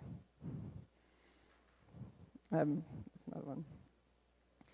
So those methods are kind of commonly used, at least outside government, less so in the policy-making space, and we were keen to test those in that space. But we also experiment with and sort of develop, bring methods from outside and start to try and develop our own methods in live projects. So one of those projects was kind of quite near the beginning of the lab actually, and we worked with the Government Office for Science in the UK to think about what it would be like to be old in the future, and what should we be doing as government about it. So the Government Office for Science had been out and had an enormous number of conversations with academics and experts across the country about the future of ageing. And they had put all of that evidence together in this list of reports that was on the gov.uk website. And it reminds me very much of the list that Luke had on his presentation earlier around doctors. Now, policymakers are busy people. You know, they've got parliamentary questions, they've got freedom of information requests, they've got the minister's office ringing them, asking for urgent briefings. They are not necessarily, however diligent they are, going to read every single one of these reports, especially with a subject like this, where if you're sort of thinking about childhood obesity, the future of an aging population isn't necessarily at the forefront of your mind, even though actually obese children now might well result in sort of problems in the future in terms of older people with health problems. So we work with the Government Office for Science to think about ways of how do they get this information to policymakers, how do they get policymakers to engage with it and discuss it and think about the implications for their policies. We developed, in fact, the first time we did this was with a data design agency, so they look particularly pretty, but we developed this series of evidence cards. So essentially took the data and information from all those reports, read them so the policymakers didn't have to, and put all of that, the core data onto these onto these cards. And that could be the sort of the facts and figures, and there's a lot of statistics in these ones. But it could also be some of the stories. And with those cards, we essentially put them on a wall in a room, and we ran about 5 or 6 of these sessions and brought together policymakers from across government. We identified some of the fast streamers, the potential sort of future leaders, and frankly, the people who were kind of interested and excited and wanted to look like they were doing stuff. Quite a lot of the work in the Policy Lab has been with those people who both want to be the innovators but also want to show that they are the innovators in government. And that's quite powerful as well in terms of creating a movement. Because of people were intrigued and interested, and because I guess the Policy Lab was quite a new thing and the Government Office for Science had its own reputation, we got policymakers in the room, and essentially they looked at all this stuff together, they walked around, they discussed it, they all came out of the room with a much kind of clearer understanding of what was going on in their own heads. And I don't know about you, but for me, if I look at something visual, if I have a conversation about it, it's much more likely to stay with me than if I sit in a room on my own and read a report, even if I do that in the first place. So that was one method we developed. The second thing that we did on this project was we then needed to go out and sort of test and talk further with older people. But what we were finding, what the Government Office for Science were finding, was that it was really difficult to get people to put themselves in the future, to think about being old in the future as opposed to what it was like to be old now. We were thinking about different ways of doing this. And in fact, one of my colleagues was studying at that time at the London College for Communication. And it happened that one of her friends on the course had just sort of set up his business in bringing speculative design approaches to new types of problems. And speculative design was a sort of a method which was being, or an idea that was being developed in art schools, basically, in the UK at the time, around, I'll take you to the next slide because it explains it better.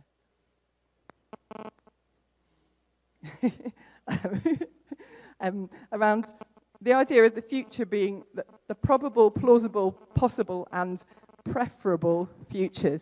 And again, you might not be able to see very clearly, but this is the idea of the sort of future as a cone and the different directions it might go. And quite often, as policymakers, and certainly sort of politicians and ministers, we might think quite narrowly about the future and quite kind of optimistically about what we would like the future to be. And then that becomes sort of our version of the future. Speculative design is about opening that out and thinking about what's plausible and what's possible. And so I guess, you know, in the art world, you see it all the time. It's being playful, but also sort of quite just exploratory about futures. And the way in which we wanted to use that approach in government was to create sort of speculations and ideas and provocations that people could potentially respond to. And we've worked and developed this more since, but this is just one of the things that we used for that aging project, where we created with the agency a series of rendered images of the future. And this is just one of them, but this is a robot repair shop. And if you kind of get a chance to look at the detail, there's quite a few little things. So there's someone kind of obviously Skyping in to talk about their robot needing repairs. And there's lots of other detail in that picture. And we basically, in the sessions with the older people, we took them to a future where there might be a robot repair shop. And you might think that's completely implausible anyway. And like, why would you go into a shop in the future? This is probably all going to be done. Someone's going to come and collect your robot and fix it at home, or you're going to be able to do it all online. But anyway, it was this idea of what would a world be like with robot repair shops, and similarly, what might a world be like with autonomous vehicles, or everyone having wearables and competing with each other.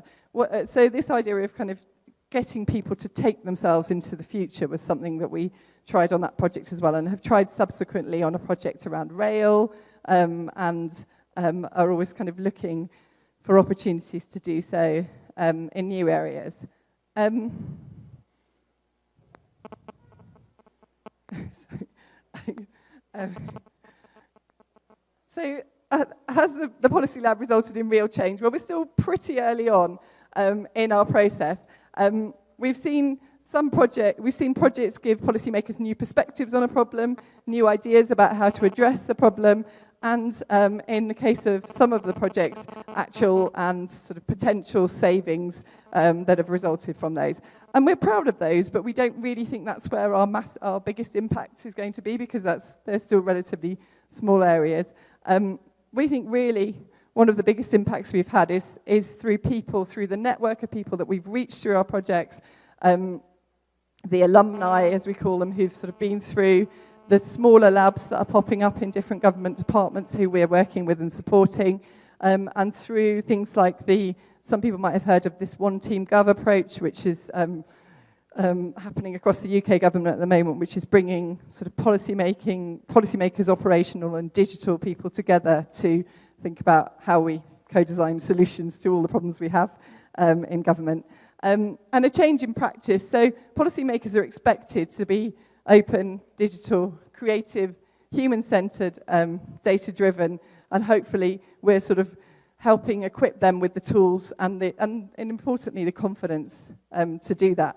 And I'm just leaving you with a picture, another scene from Spectre, because this was actually filmed in the building in which I work. So just to prove to you that the old and the new can come together, and in fact innovation can happen anywhere.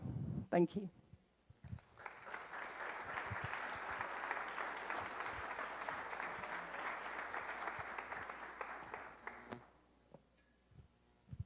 Muito obrigado, Anne. E assim chegamos ao fim da primeira manhã desta terceira semana de inovação. Agradecemos a todos. Ainda não. Ainda não.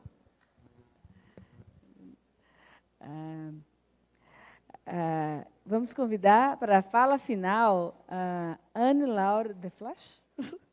Ela é cofundadora dos ateliês RTT. E ela vai nos contar sobre 2 experiências no Laboratório de Inovação Pública que unem design e inovação. Acho que todos acostumaram com o formato do evento. Agradeço a presença de todos e agradeço a todos os palestrantes que estão mantendo o tempo. E é a 7ª fala da manhã e já peço desculpas adiantadas pelo passador dos slides. Mas vamos tentar resolver.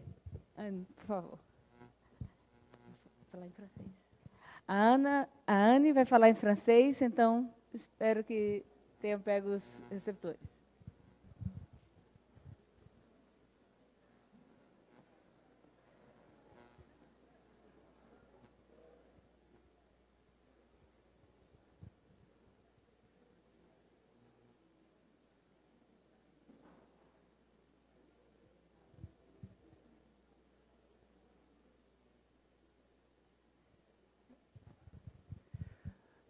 Bonjour à tous, je suis effectivement Anne-Laure Desflash, designer, cofondatrice de l'agence de design Les Ateliers RTT en France, à Strasbourg.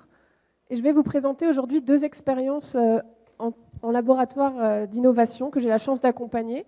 La première qui existe depuis plus de 17 ans au sein des hôpitaux universitaires de Strasbourg. Et la seconde qui est en cours de création pour la ville de Mulhouse. Donc la fabrique de l'hospitalité, c'est le laboratoire d'innovation qui est intégré aux hôpitaux de Strasbourg et donc qui est lié à la direction générale des hôpitaux. Alors, petit retour sur les hôpitaux de Strasbourg, qui sont des hôpitaux universitaires, qui sont présents dans toute la ville, sur plusieurs sites. Et donc, historiquement, l'hôpital de Strasbourg, contrairement à beaucoup d'autres hôpitaux en France, est traditionnellement un hôpital bourgeois qui est au cœur de la ville. Donc, il y a un site, l'hôpital civil, qui est au cœur de la ville de Strasbourg, du centre-ville. Et il y a également d'autres hôpitaux en périphérie, qui sont aussi des hôpitaux très importants, notamment l'hôpital d'Aude-Pierre, qui est plutôt dans un quartier excentré de la ville de Strasbourg. Alors le laboratoire, comment fonctionne-t-il? Donc on est une toute petite équipe, on est 4, 2 chargés de projet qui sont là depuis bientôt 17 ans, et puis 2 designers qui les avons rejoints plus récemment. Pour ma part, j'ai rejoint le laboratoire il y a 5 ans, et donc c'est une petite équipe, mais qui finalement va travailler avec beaucoup de personnes. Donc on a des collaborateurs au sein de l'hôpital, évidemment, donc on travaille en collaboration permanente avec la gouvernance de l'hôpital, tous les services, qu'ils soient administratifs, techniques, qui vont être en fait des compétences complémentaires sur les projets, qu'on va impliquer dès le début des projets. On va effectivement avoir à cœur de travailler avec les usagers de l'hôpital, que ce soit les professionnels de soins, les parents, les patients, les accompagnants, qui vont, eux, être les utilisateurs de l'hôpital. Et puis, on va avoir aussi à cœur de faire intervenir des regards extérieurs à l'hôpital, qui vont amener leurs regards, leurs expériences, leur savoir-faire. Donc ça va être des designers, des artistes, des architectes. On a aussi des partenariats avec des écoles, que ce soit des écoles d'économie, de gestion, de design, qui vont sur des projets ou sur des partenariats, des workshops, venir intervenir au sein de l'hôpital. Donc on n'a pas de méthodologie figée. On est sans cesse, c'est aussi en ça qu'on fait laboratoire au sein de l'hôpital, c'est qu'à travers chaque projet, on va réinterroger aussi les manières de voir et de réimaginer les services de l'hôpital. On va être sollicité par les équipes.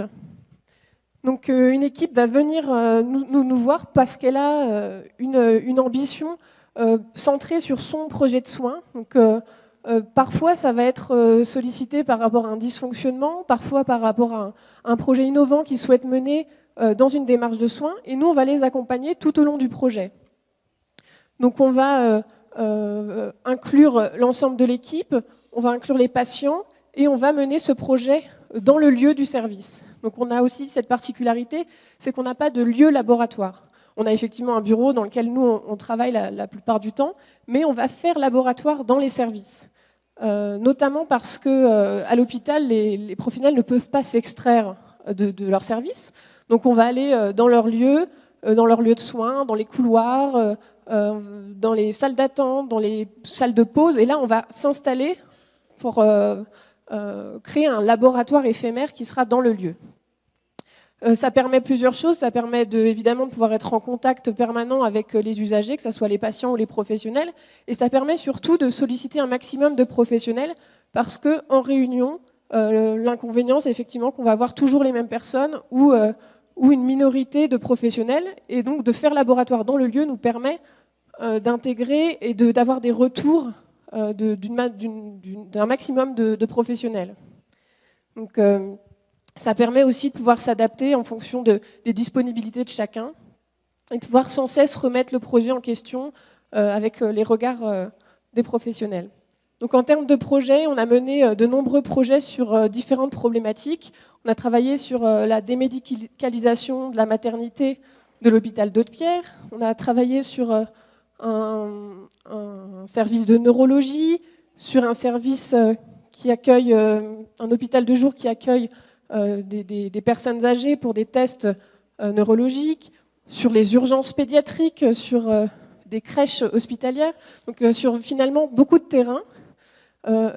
Ces projets se sont toujours matérialisés par des changements, soit spatiaux, soit par des outils d'information aux patients, mais on a la conviction que le changement, s'il ne s'incarne pas matériellement ou par des outils matériels aussi, mais par des outils, par des espaces, il aura du mal à prendre forme. Je vais illustrer rapidement notre manière de travailler en vous parlant d'un projet très concret. Donc, c'est un projet qui s'est déroulé dans un service d'hospitalisation pédiatrique dans l'hôpital d'Haute-Pierre. Donc, ce projet est le lieu-dit. La première chose qu'on a faite avec ce projet, c'est d'aller voir sur place, de prendre la température, d'analyser le contexte et de rencontrer les usagers.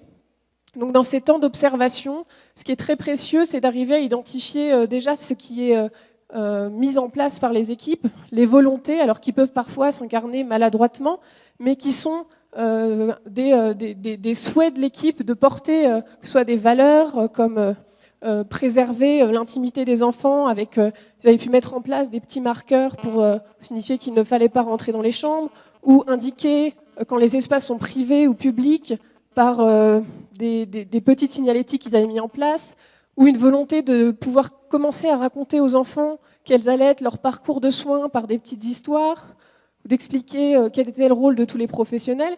Donc on a pu piocher aussi des choses qui méritaient d'être développées, d'être mises en avant, d'être approfondies lors de ces observations. Ça permet aussi de voir, à contrario, ce qui ne fonctionne pas bien, ce qui peut poser problème dans le parcours du patient et qui n'est même plus visible de l'équipe parce qu'habitué à son environnement. Donc c'est effectivement le cas sur l'une des images où on voit que l'équipe a une volonté de rendre le service hospitalier, donc accueillant, et on se retrouve avec un espace qui est complètement surchargé, notamment avec de la décoration qui vient complètement camoufler l'information aux patients. Donc ça, c'était une vraie problématique dans ce service, c'est-à-dire que c'était un service qui accueille des enfants de 18 mois à 18 ans, et l'esthétique de ce service était très portée petite enfance. Donc c'était aussi une des problématiques, c'est comment on est accueillant pour l'ensemble des patients accueillis et pas seulement pour une petite tranche d'âge d'enfants.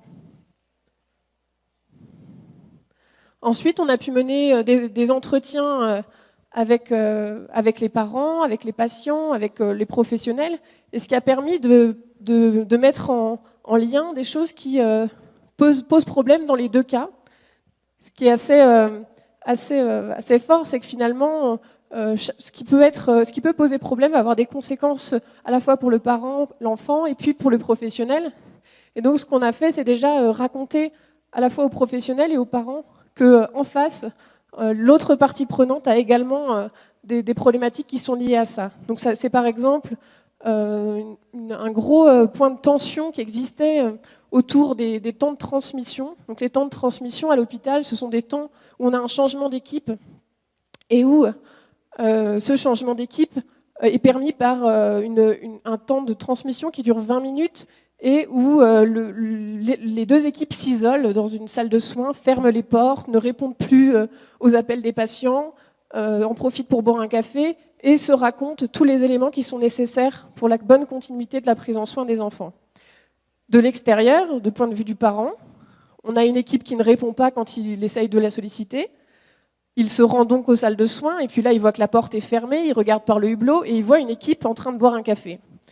Et donc, c'est typiquement le type d'expérience, de moment qu'on met en avant, et qu'on explique aussi à l'équipe, pour que l'équipe se rende compte de ce que ça renvoie, et que ce manque d'information, par exemple, pour ce temps de transmission, crée une expérience négative pour le parent, qui va monter en angoisse, en stress, et qui va avoir un regard dévalorisé du travail que peut faire l'équipe. Donc ça, c'est un des exemples, mais il y en a effectivement d'autres. Et puis, il y a des volontés aussi de l'équipe qui n'étaient pas du tout perçues par les parents. Par exemple, la prise en charge de la douleur. On est dans un service où il y a énormément de choses qui sont faites pour bien prendre en charge la douleur de l'enfant, mais c'est perceptible nulle part. Et donc, le parent n'est pas forcément au courant, les enfants non plus, et donc ce n'est absolument pas valorisé, alors que c'est une pratique qui reste encore aujourd'hui innovante au sein de l'hôpital. Donc c'était aussi comment on met en avant des choses qui sont faites, qui fonctionnent, mais qui ne sont juste pas communiquées. On est aussi, on a cœur aussi d'intégrer les parties prenantes centrales de ce projet, donc ça a été d'intégrer les enfants. Alors forcément, les enfants, ce n'est pas le même type d'échange qu'on va avoir avec eux, et on cherche aussi à les intégrer par rapport à ce projet, notamment sur leur compréhension du corps. On est dans un service de chirurgie, et lors de l'observation, on se rend compte que dans ce service de chirurgie, il n'y a pas une seule représentation du corps humain, il n'y a pas un seul support pour expliquer aux enfants ce qui va leur arriver. Donc c'est très conceptuel pour l'enfant, parfois pour le parent aussi, et donc il n'y a aucun moyen d'expliquer à l'enfant quelle va être son intervention. Parfois les médecins vont gribouiller quelque chose pour l'expliquer, mais ce qui sera pas forcément très efficaces pour pouvoir transmettre l'intervention. Donc on a mené des ateliers avec les enfants, notamment autour du dessin, pour identifier leurs besoins de savoir. Est-ce qu'ils ont finalement besoin de se projeter par rapport à un corps ? Ce qui pour un adulte est souvent la projection qu'il fait de l'enfant, que l'enfant a besoin de voir le corps humain, etc. Et ce qu'on s'est rendu compte, c'est que l'enfant peut être facilement angoissé au vu d'un squelette ou des organes visibles par rapport au corps. Donc on a vu pendant ces ateliers que l'enfant n'a pas forcément besoin de voir précisément les organes sur lesquels il va être opéré, etc. Que c'est plutôt source d'angoisse, mais plutôt de savoir quels vont être les impacts de ces modifications sur lui. Donc plus par rapport en termes de mouvement, en termes de sensations, qu'est-ce que ça va produire sur lui, cette opération, et quel est le lien avec ses organes et son fonctionnement finalement, sur sa respiration, sur son alimentation. Donc de vraiment faire le lien avec ce qui va être plutôt des conséquences. Donc là aussi, ça a permis d'ajuster notre intervention et de rompre aussi les prérequis où l'équipe nous disait on a besoin d'outils pour montrer aux enfants l'ensemble du corps humain et de son fonctionnement.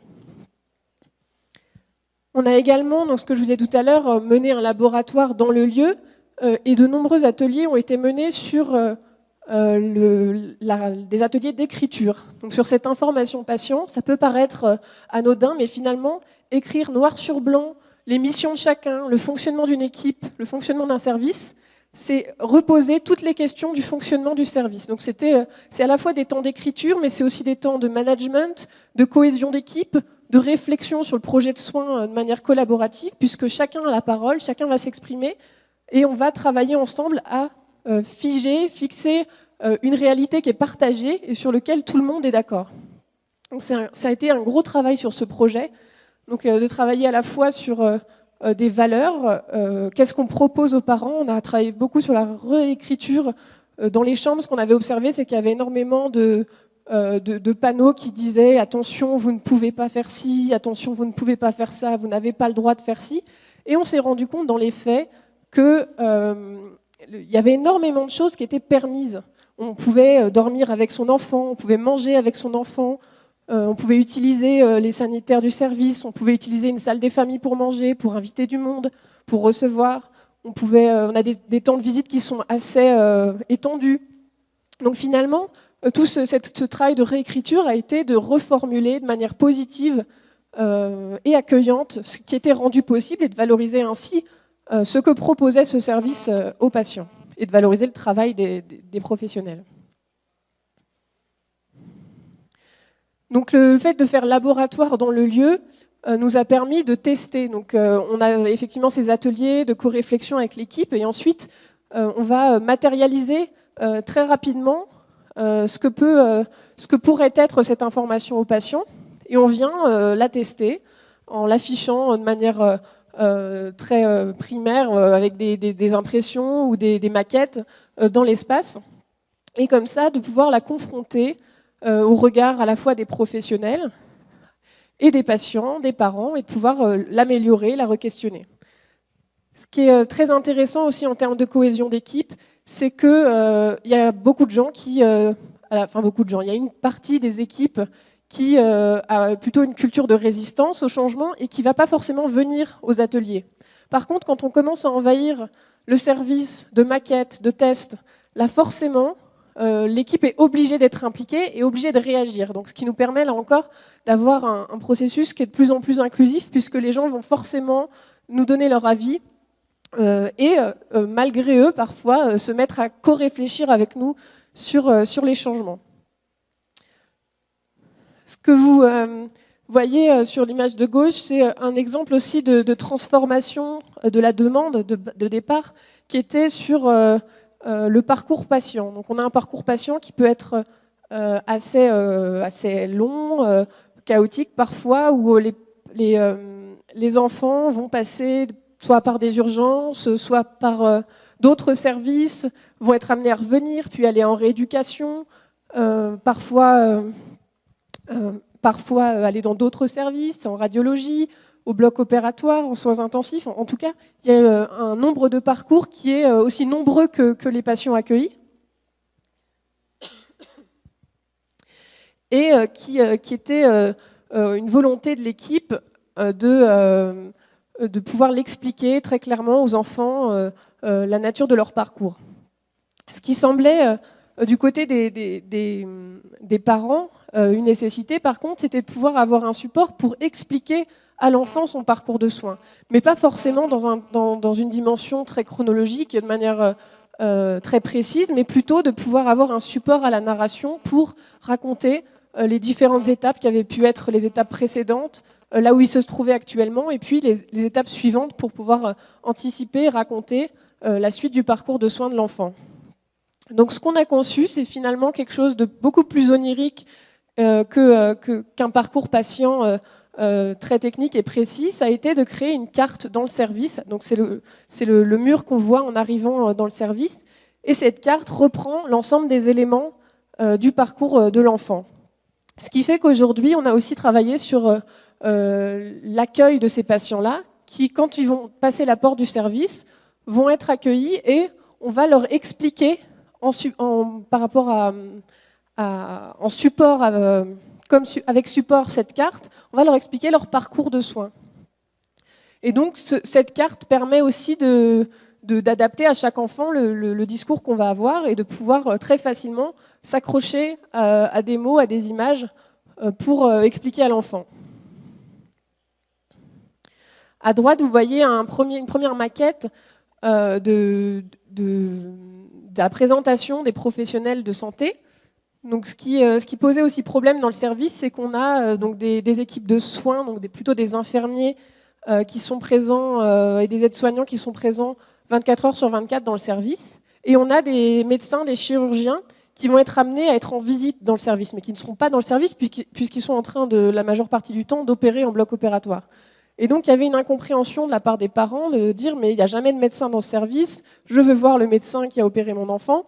Et donc, avec peu d'éléments pour expliquer aux parents effectivement que le chirurgien ne peut pas être dans le service. Donc, ce qu'on a fait, c'est qu'on a dissocié des équipes. On a dissocié l'équipe visuellement et dans l'espace, l'équipe qui est toujours présente et que les parents et les enfants peuvent solliciter à tout moment.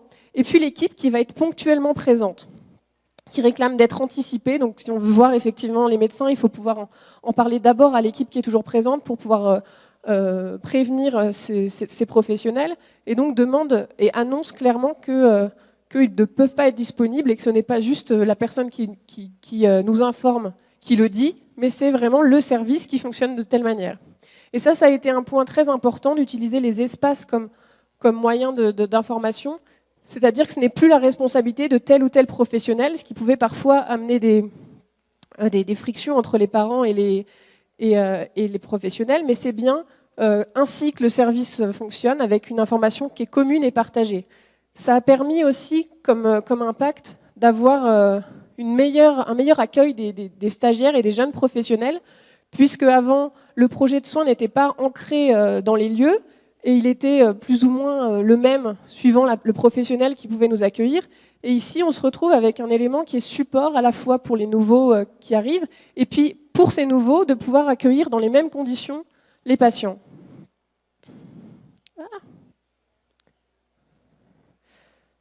Je vous montre brièvement quelques extraits du projet.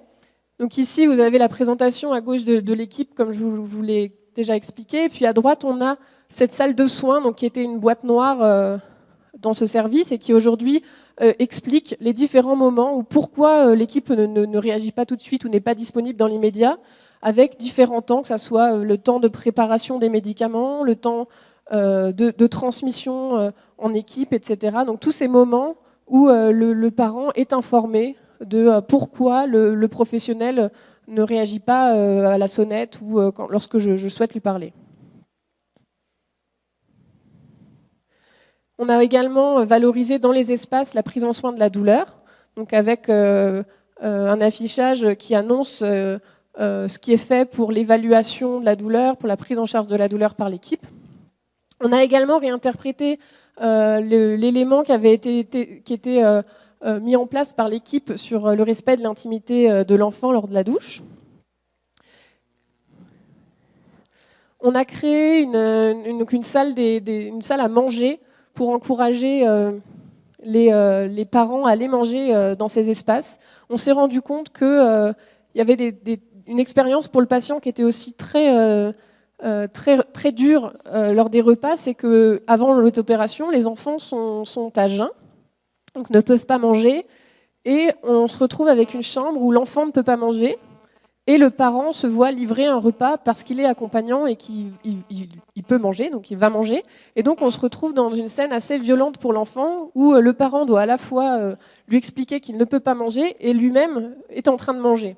Donc c'est des espaces comme ça qui permettent aussi de faciliter la prise en charge des patients et d'éviter d'être dans ce moment qui est assez difficile pour les enfants. Et on est intervenu également dans les chambres, donc c'est un extrait que vous voyez à droite, pour expliquer très brièvement ce qu'est une chambre hospitalière. Alors, il y a eu des longues discussions avec l'équipe sur notamment les visites médicales qui peuvent parfois être mal vécues par les familles, avec une équipe médicale qui vient finalement à tout moment, qu'on soit en tant que parent déjà levé ou pas, qu'on soit habillé ou encore en chemise de nuit. Donc, ces moments liés à l'intimité de la famille. Et donc, l'enjeu, c'était aussi de replacer cette chambre comme lieu de soins. Donc c'est effectivement ma chambre, mais c'est pas une chambre d'hôtel, c'est pas la maison, ça reste une chambre d'hôpital. Et il était important aussi pour faciliter le dialogue avec l'équipe et les parents, de pouvoir recentrer cet usage de la chambre comme étant un lieu de soins. Alors évidemment, c'est aussi l'occasion de valoriser ce qui est mis en œuvre, le fait de pouvoir être accompagné par l'un de ses parents, le fait de pouvoir recevoir du monde, le fait de pouvoir y manger, de pouvoir y jouer, de pouvoir avoir plein d'autres activités dans cette chambre, mais que le soin reste central dans cette chambre et ce n'est pas une chambre hôtelière à proprement parler. Je vais maintenant vous parler d'une toute autre expérience de laboratoire qui n'existe pas encore et qui est en cours de création et qui prend naissance grâce à ce programme qui s'appelle la Transfo. La Transfo, c'est un programme qui est mené par la 27e région, qui est une association qui accompagne des collectivités, des régions, des institutions publiques dans des programmes soit de design des politiques publiques, soit, pour ce qui est le cas de la Transfo, des programmes de création de laboratoires. Il y a déjà eu une précédente édition où 4 régions avaient mené ce programme jusqu'à créer leur laboratoire. Et actuellement, on est dans un deuxième chapitre de cette transfo où 4 villes et régions sont actuellement en train de mener ce programme. Tout l'avantage aussi de ce programme qui est interville, enfin intercollectivité, c'est de pouvoir avoir constamment un partage d'expériences entre ces différentes transfo.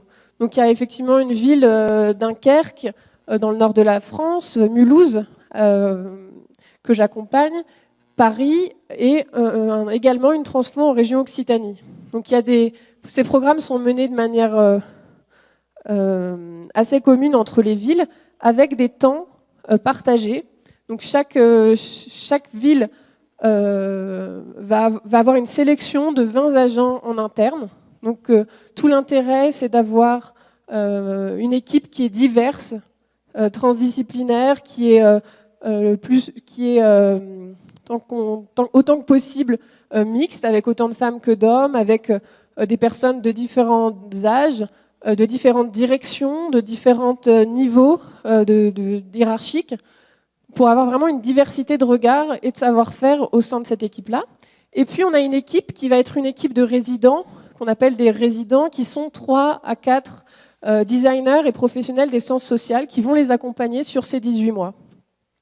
Donc au début, cette équipe de résidents va accompagner très fortement ces 20 agents va prendre un peu la main sur ce lancement de programme et va les accompagner sur la conception d'outils, sur la conception méthodologique, sur les outils qui vont être collaboratifs, tous les outils qui vont être sollicités par les chantiers qui vont être menés lors de ces 18 mois.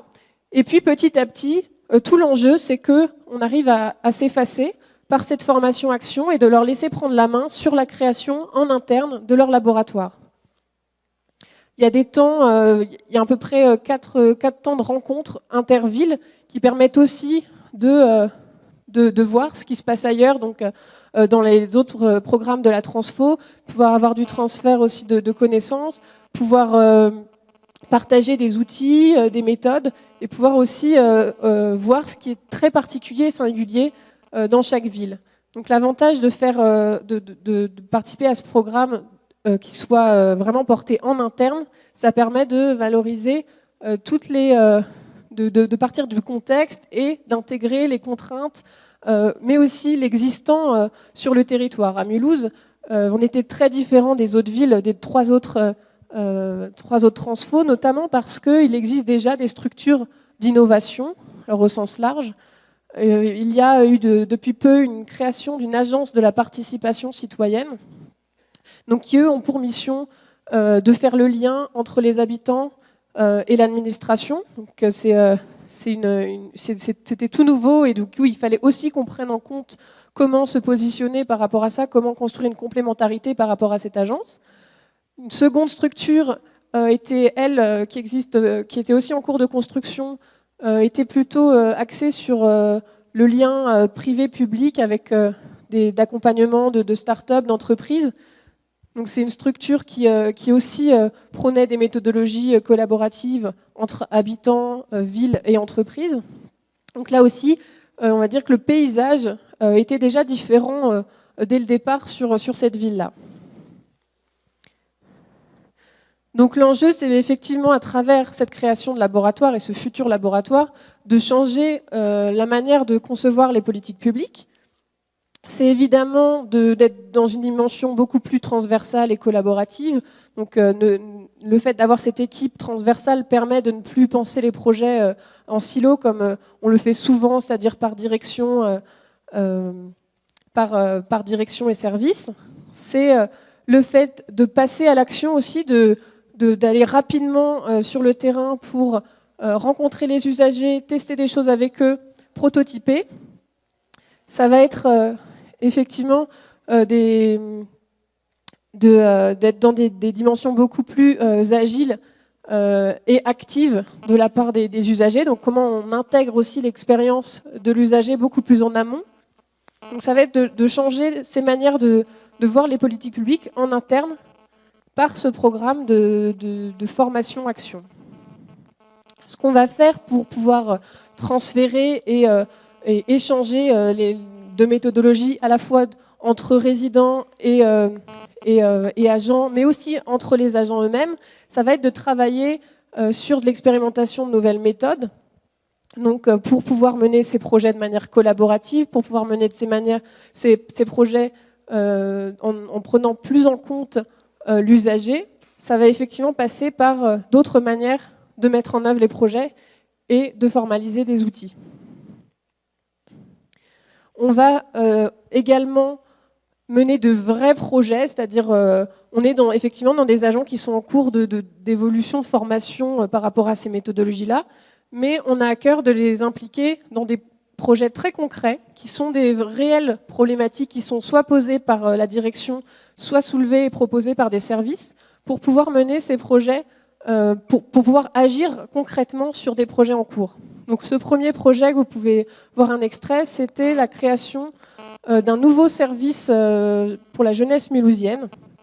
Donc là, on a été sollicité à la fois par la direction et par le service jeunesse qui portait depuis 4 ans la refonte d'un service jeunesse qui existait sous forme de coupons, donc avec des accès facilités pour des activités culturelles notamment, et donc avec tout un réseau de partenaires qui étaient dans une relation plutôt de prestataires avec des facilités de pouvoir aller au cinéma, à la patinoire, pouvoir tester des activités sportives, et donc de repenser aussi ce fonctionnement à la fois dans sa forme, mais aussi dans son fonctionnement et dans les interactions que la ville pouvait avoir avec ses partenaires.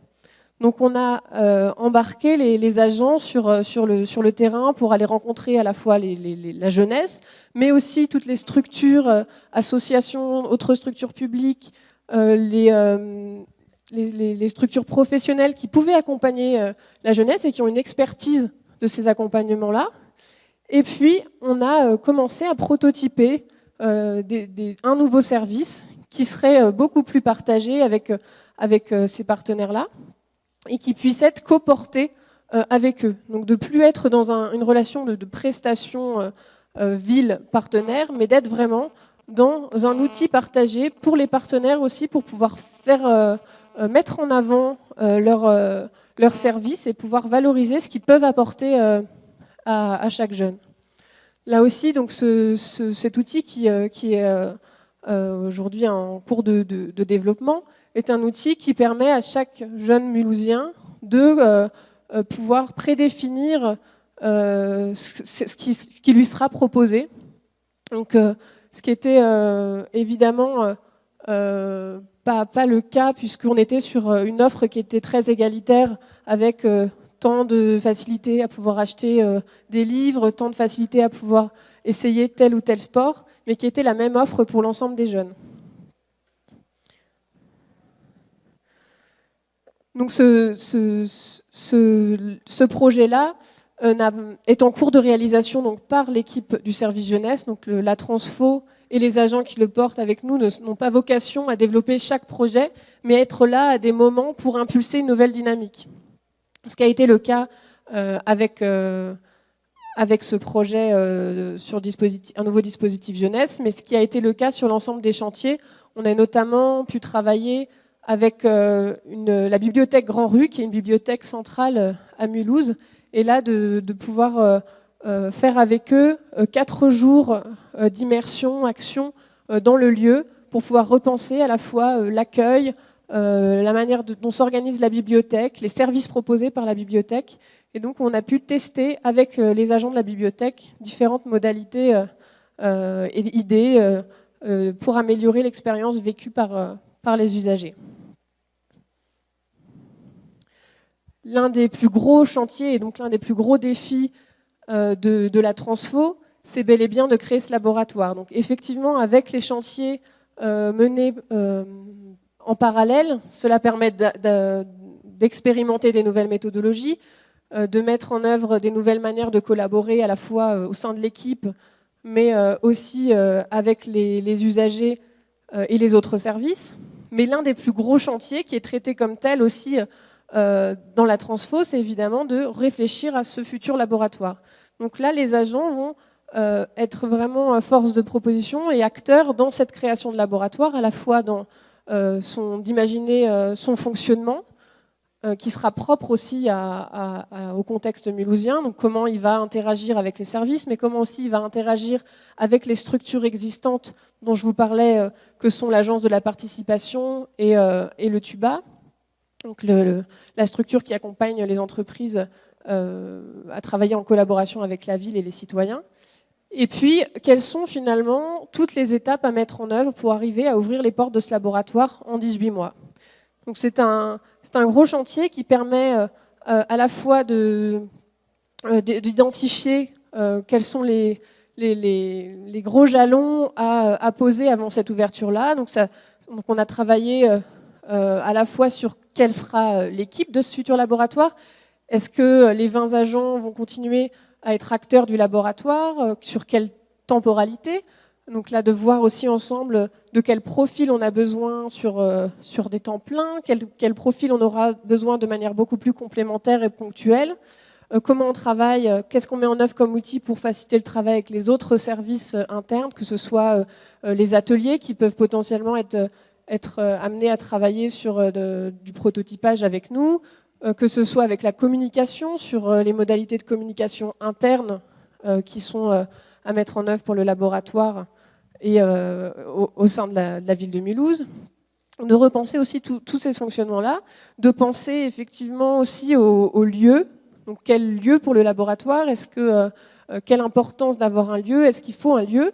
Donc on a effectivement défini qu'il était très important de pouvoir être un lieu, notamment pour pouvoir être ouvert aux agents, puisque le fonctionnement qu'on a décidé ensemble, c'est de pouvoir être sollicité par les services eux-mêmes, donc de pouvoir être ouvert aussi aux services pour qu'ils puissent venir solliciter le laboratoire.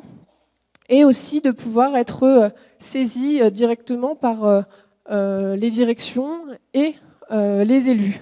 Donc ça a été aussi dans la volonté de la Transfo d'intégrer la plupart du temps les élus le plus possible dans les chantiers, pour éviter aussi cette gestion qu'on peut avoir habituellement des projets qui sont menés au sein des services, et puis arrive le temps de l'arbitrage qui vient soit conforter, soit invalider le travail d'une équipe.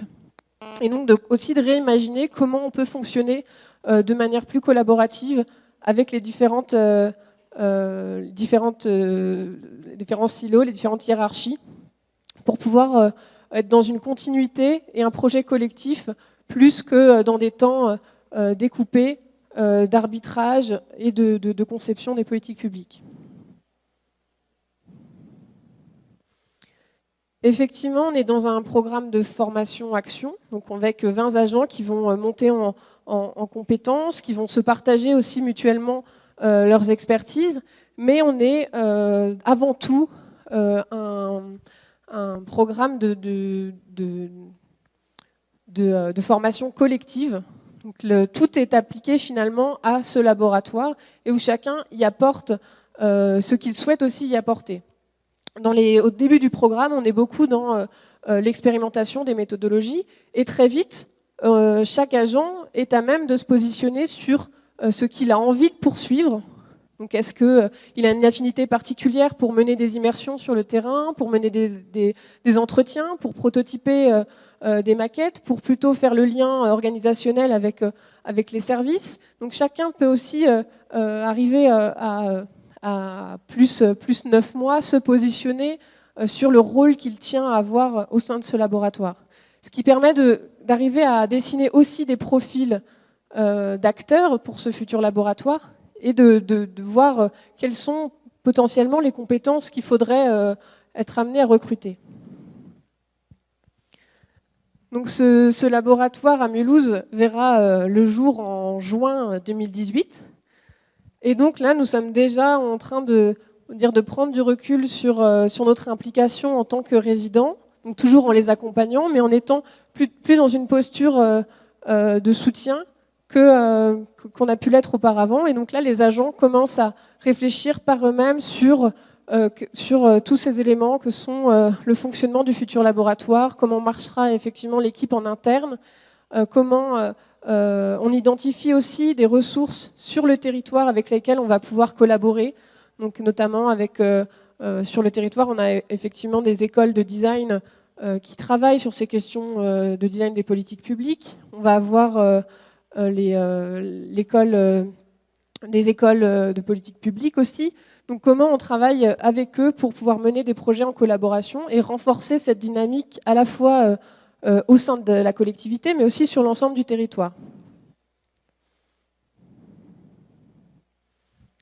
Je vous remercie de m'avoir écouté. Je suis ouverte à toutes vos questions pour la suite.